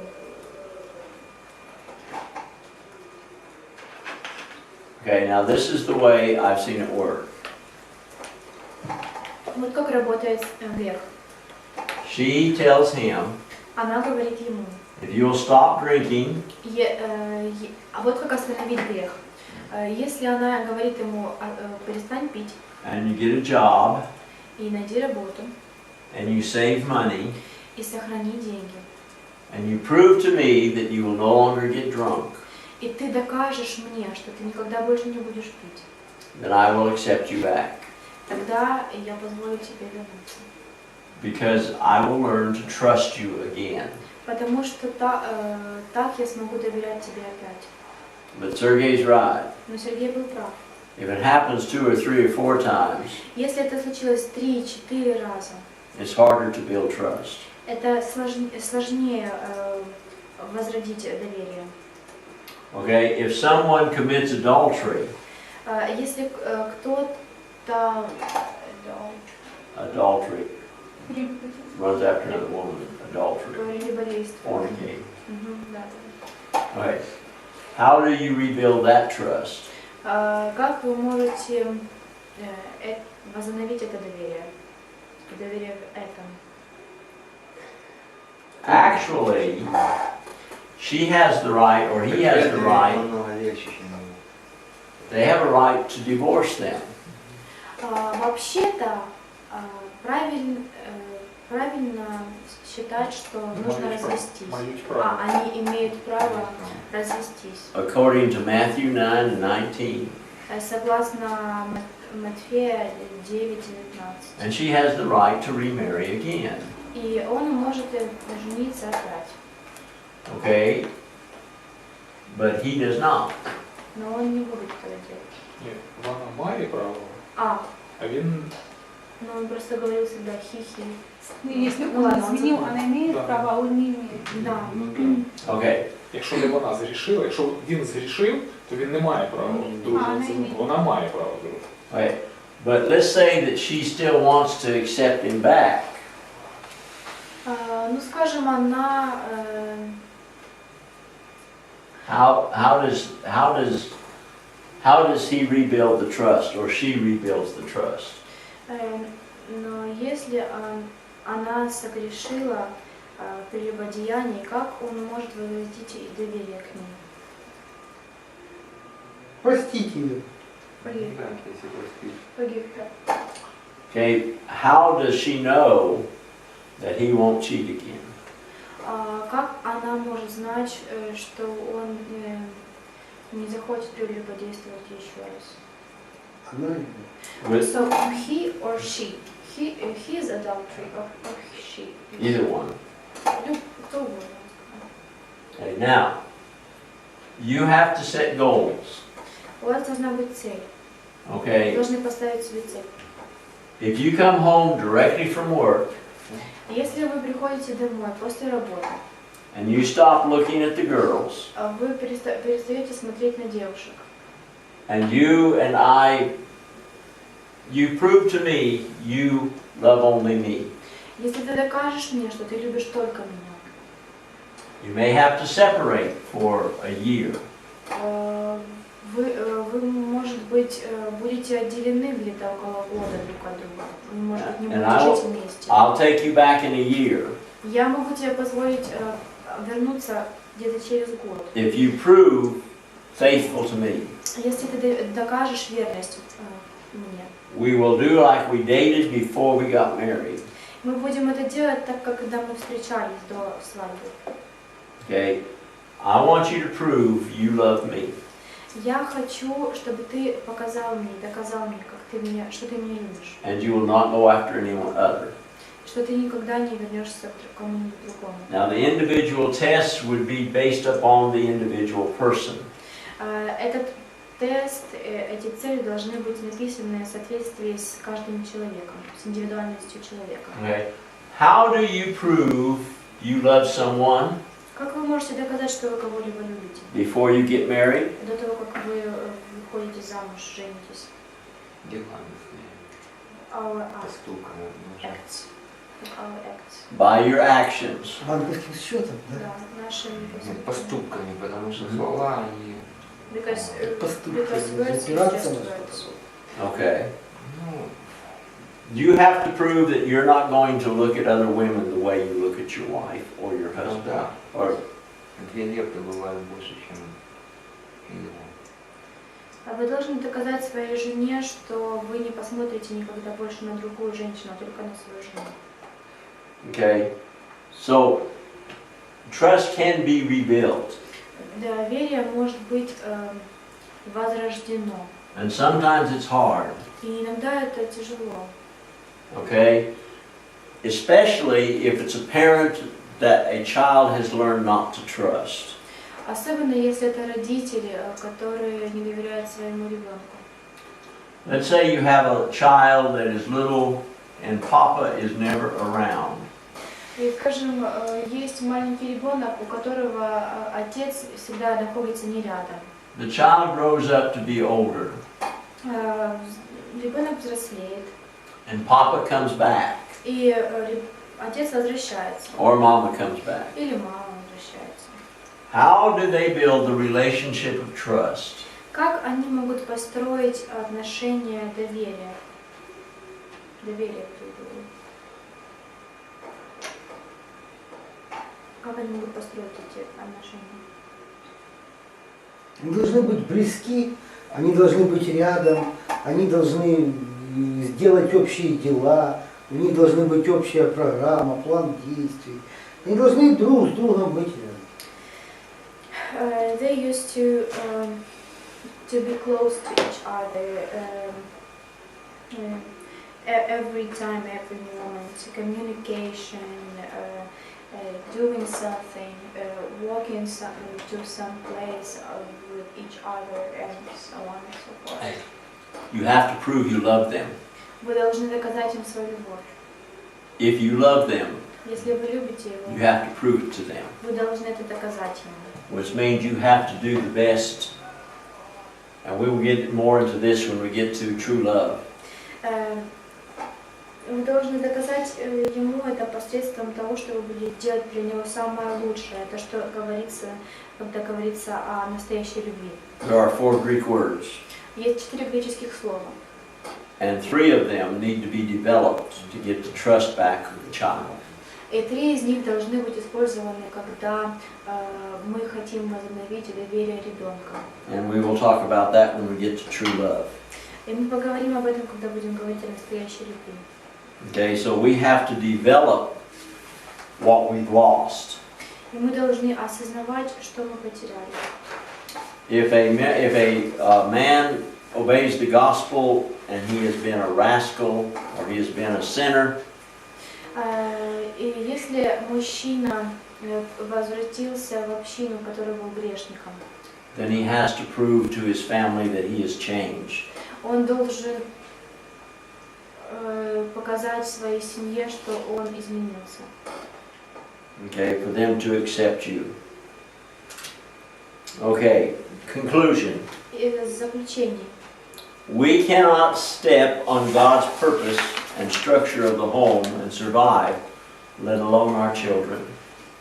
Мы не можем отойти от цели и структуры семьи, данных нам Богом, и выжить сами, а самим бросить детей на произвол судьбы. We make it easier on others when we are Christians. Если мы христиане, мы облегчаем жизнь другим.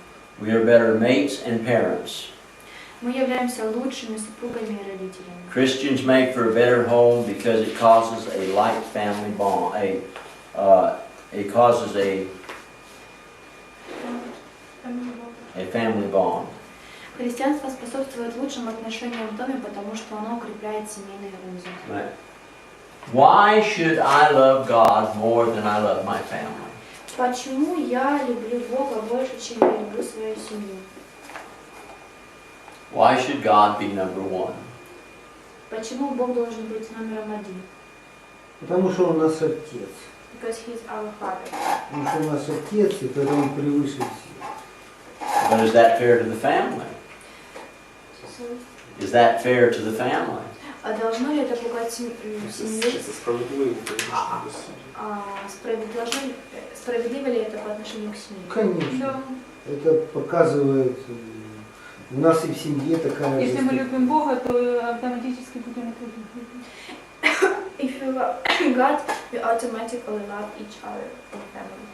Okay, if you put God first, Если мы ставим Бога на первое okay, место and family second, и семью на второе, you love them twice as much. мы любим их в 2 раза больше.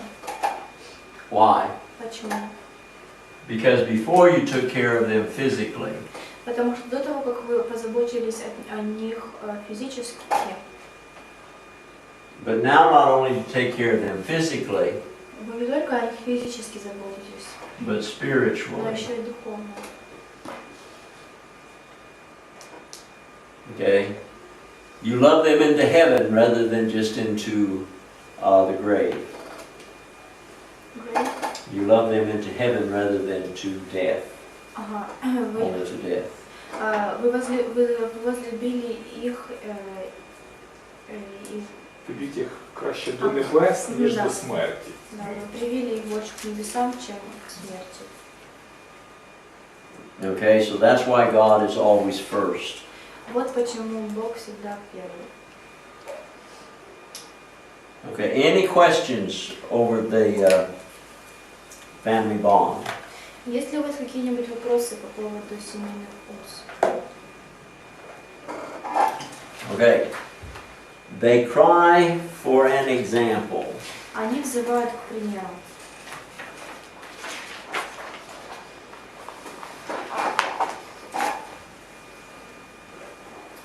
Look at Philippians 4, 8 and 9.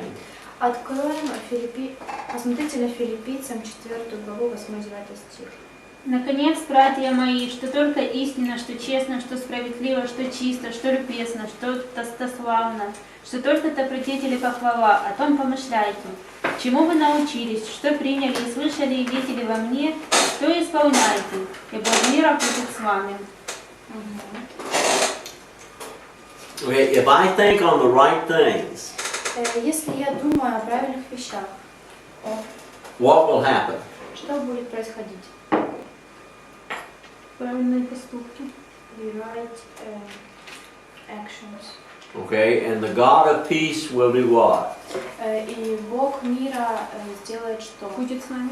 Be with us. will be with you. Он будет с тобой. You will have peace.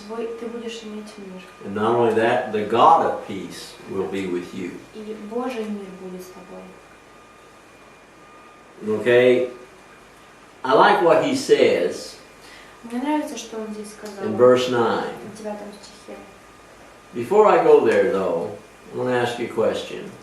Прежде чем я посмотрю на этот стих, я задам вам вопрос. What kind of personality do you think Paul the Apostle had? Какой личностью был Павел как апостол? Как апостол или как человек? Апостолом был. Апостол был самый главный апостол, самый такой интеллектуальный апостол. Самый харизматичный. Самый интеллектуальный. The most intellectual apostle. Він не женатий був, почнемо з цього. У нього сім'ї не було. Yeah, you read his books. Ні, ну, по крайній мірі, він не говорить, що... Question said that he Жена умерла. wouldn't have any family. Okay, but do you see him as a harsh man? Вы видите его как ненавистника? Жорстким А, і жорсткий чоловік. Жесткий. Sometimes, I guess. A firm man? A firm? Что это? Ну, твердим, твердим. Твердый. Руководитель. A rough man? Жорсткий. He was the ruler. Нет, нет. Крутий.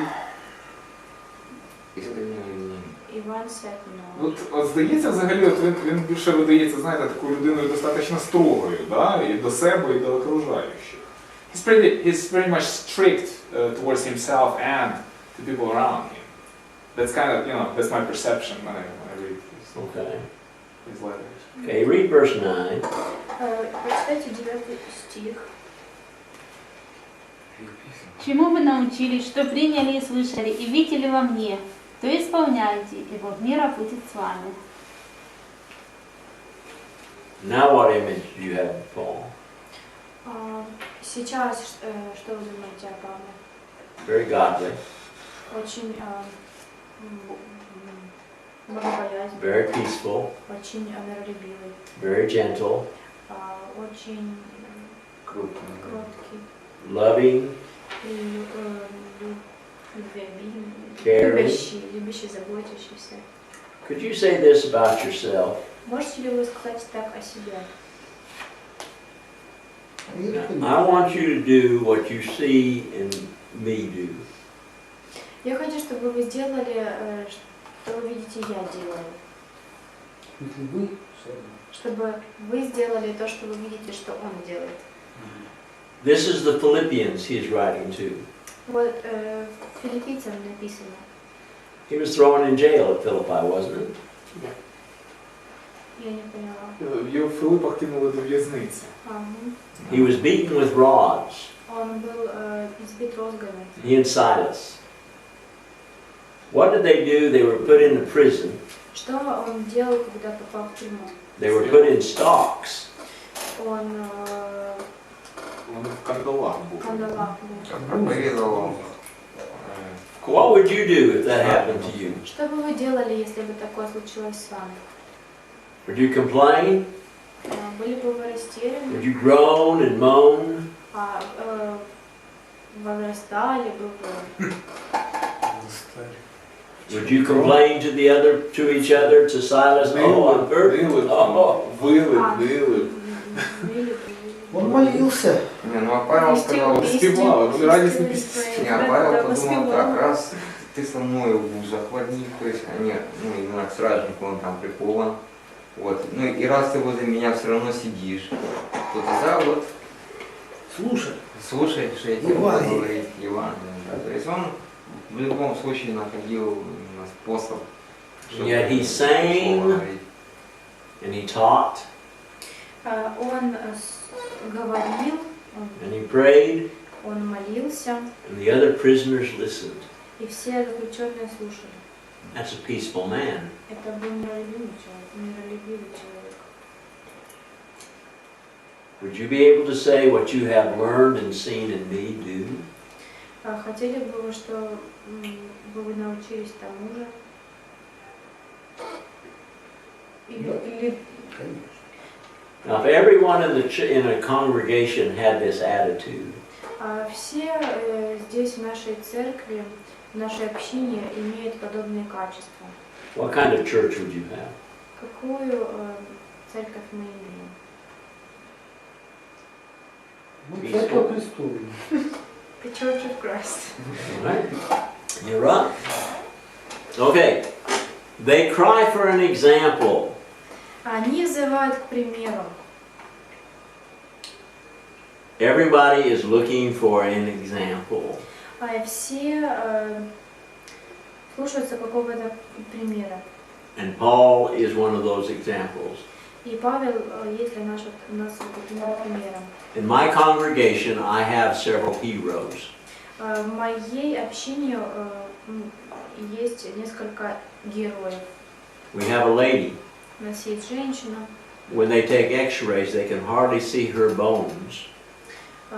Когда она... И рентген роблять. Когда ей делают рентген, она может видеть свои кости. У неї ледве видно кістки. А у нее еле видно кости. Because she has very little calcium. Потому что у нее есть очень маленький... Мало дуже кальцію. Очень мало кальция.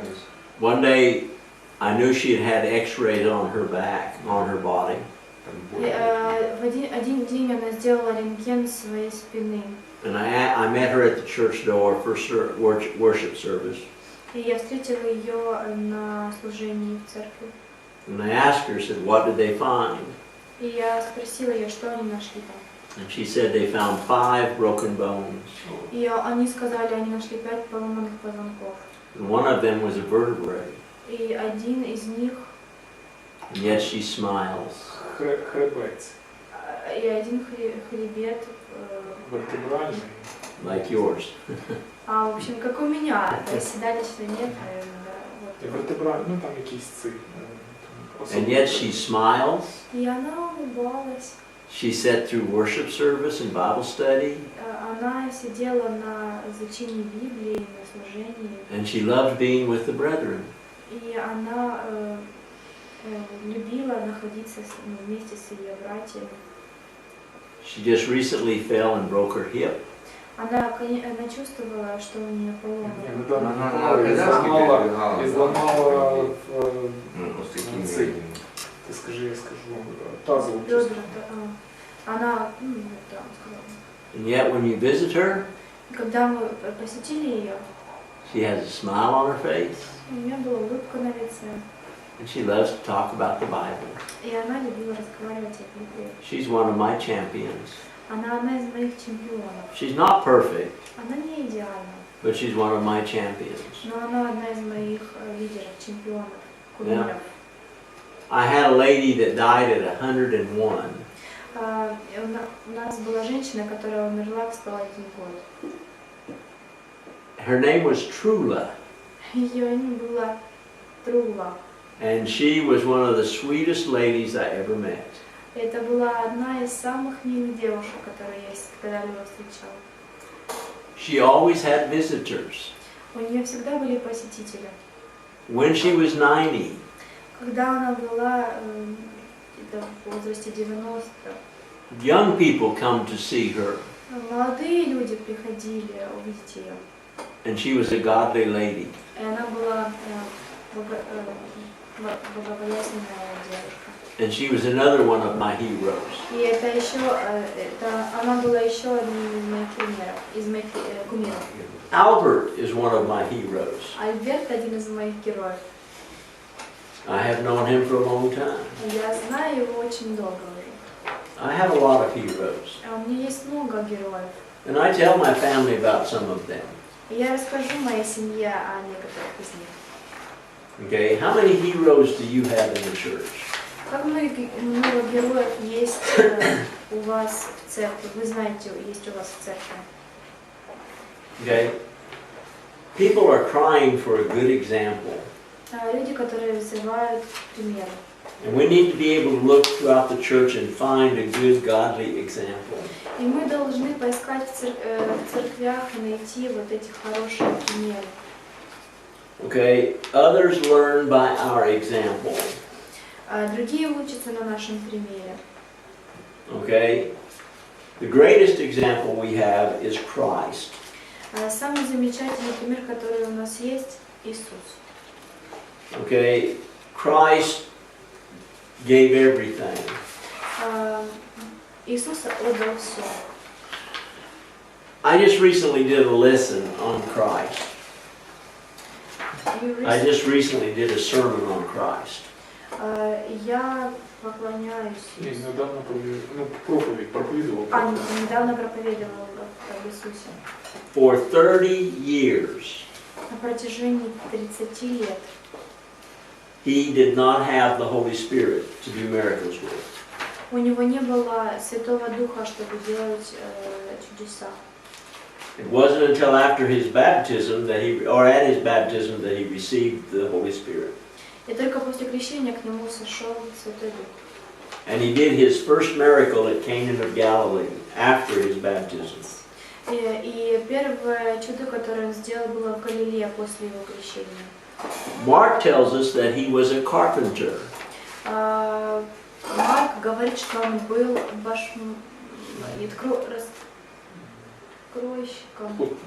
плотником. Yeah. He apparently took after his father, or his earthly father. Он учился тому, что делал его отец земной.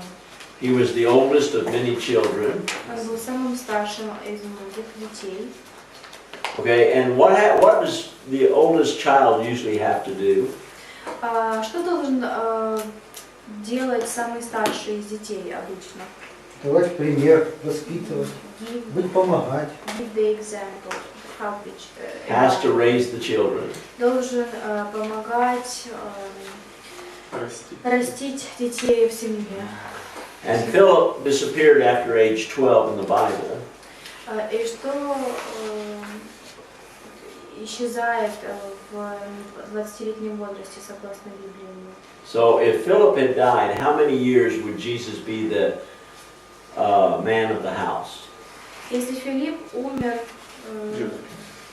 Joseph, even Joseph? I mean Joseph, yeah. How Jesus be the head of the man of the house if Joseph died at age 12? Ну, тобто говорять, що Йосип помер, коли Ісус Ему 20 лет, да. И он заменил его вместо папы. Okay, and he had a business. He was a carpenter. 4 брата. и у него был бизнес, он был He had to deal with the public. Вот. Said he had to deal with the public as a carpenter. И он был плотником, Ему приходилось з людьми Да. общатися, да, в ролі плотника. And yet he did not sin. он не сделал ни одного греха. That was before he took on the politicians. Да то же самое, если бы он вступил в политику, стал политиком. The last 3 years of his life he took on the politicians. Тюркан, це значить, що він за них взявся. Что? Ну, тобто це було до того, як він взявся за політики. Ну, фарисії, вони ж політики були. Тобто він за них взявся, став їх гнобити, образно говоря. Тобто до того часу йому приходилося з людьми общатися. He amazes me. До официального Он меня удивляет. 33 years 33 года. and not one sin. Це unbelievable. Ни одного греха. Especially doing with people, it's impossible. Yes, Да, he когда was ты работаешь с людьми, да. as a carpenter, И как плотник. which means he had to cut down his own logs and make his own planks. То есть это означает, что он должен был каждому His own boards. Да, соответственно им там делать всякие вот эти изделия. We know he had to deal with his cousins. И то же самое было с его братьями, когда он Ему был приходилось с з ними, да? с ними возиться с братьями. И опять же, как плотник, вы никогда себе молотком по пальцам не попадали? It's like a carpenter. You understand? He hit his You hit, well, as a carpenter, you will hit your finger with Yeah. the hammer. И, ну, Yeah. что вы при этом выражаете? And yet, he did not sin. И он не согрешил. And he went to the cross. И он пришел на крест. Talk about an example. И он говорил о примере. But yet he says, Но до этого он сказал, find examples among the Christians. найти те примеры из христиан. Okay? Do we have good spiritual examples? Есть ли у нас хорошие духовные примеры? Okay? Where you go to church, Когда вы приходите в церковь, can you say, do what I do? можете ли вы сказать то же, что и я? What you have learned and received and heard and seen in me, do? Делаете ли вы то, что я делаю? Поете, слушаете, читаете, наставляетесь? Can you say to your children, do what I do?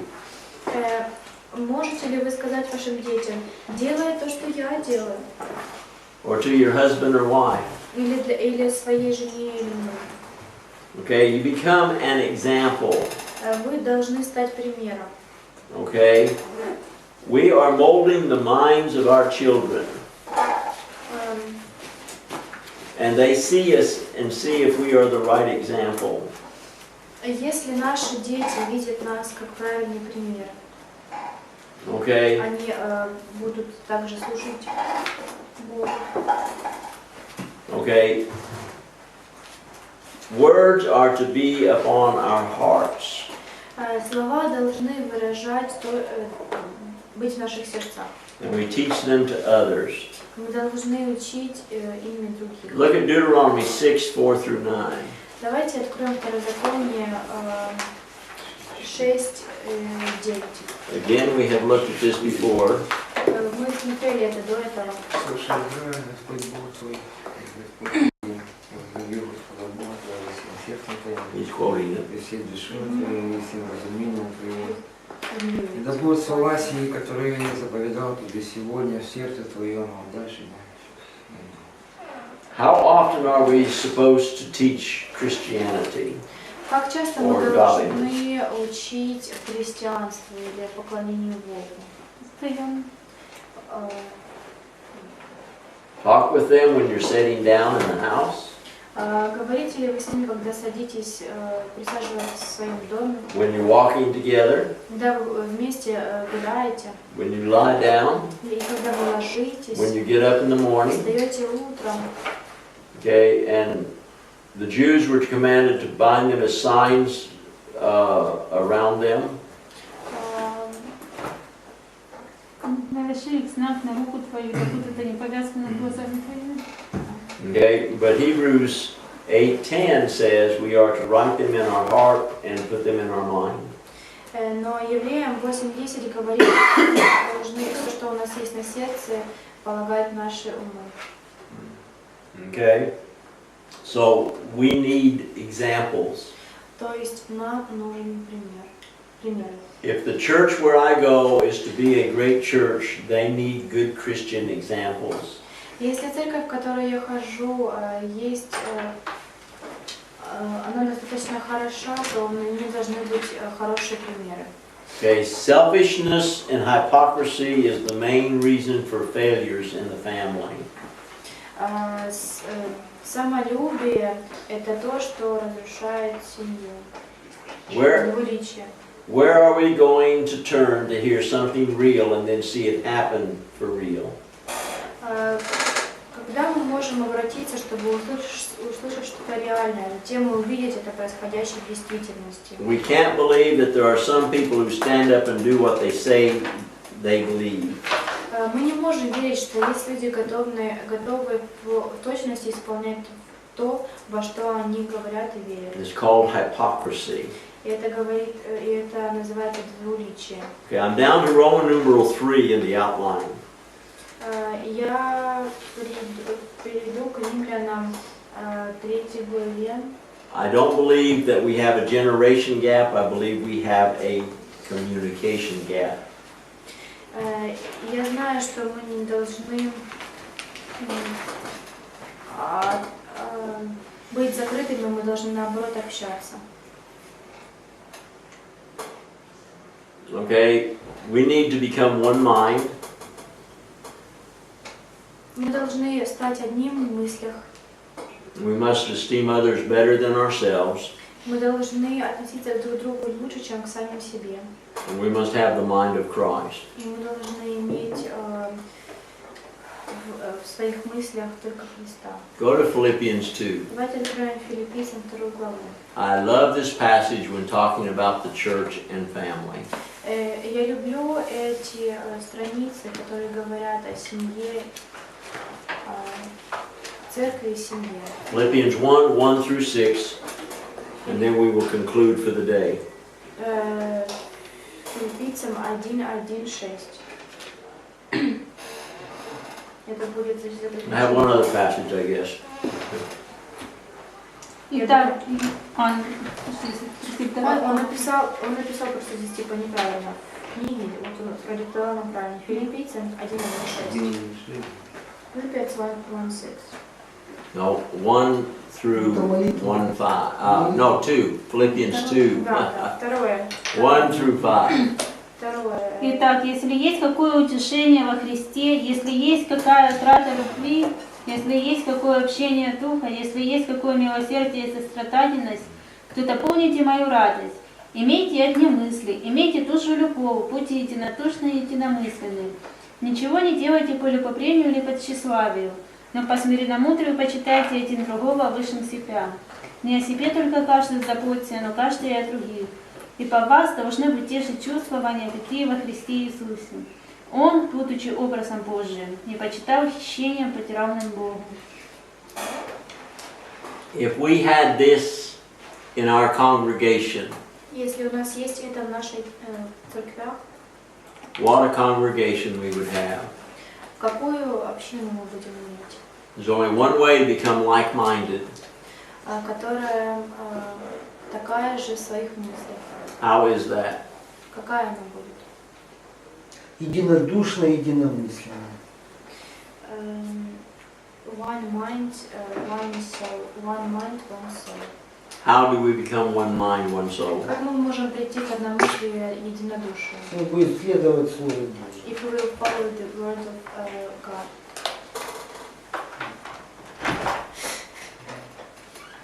Это то, что он хотел сказать, что нужно иметь в виду со стиха. Explaining. I see this on your face. Мы должны заботиться не только о себе, а также. We need to care not only of ourselves, but of another person. We are to communicate, talk to them, listen to one another. Yeah. Да, он говорит, мы должны слушать друг друга, мы должны общаться. I'm supposed to sit down with my brothers and sisters in Christ and talk with each other. Я должен сесть с моей сестрой или братом во Христе и разговаривать друг с другом. Have the one mind that is in Christ. Иметь единомыслие, как и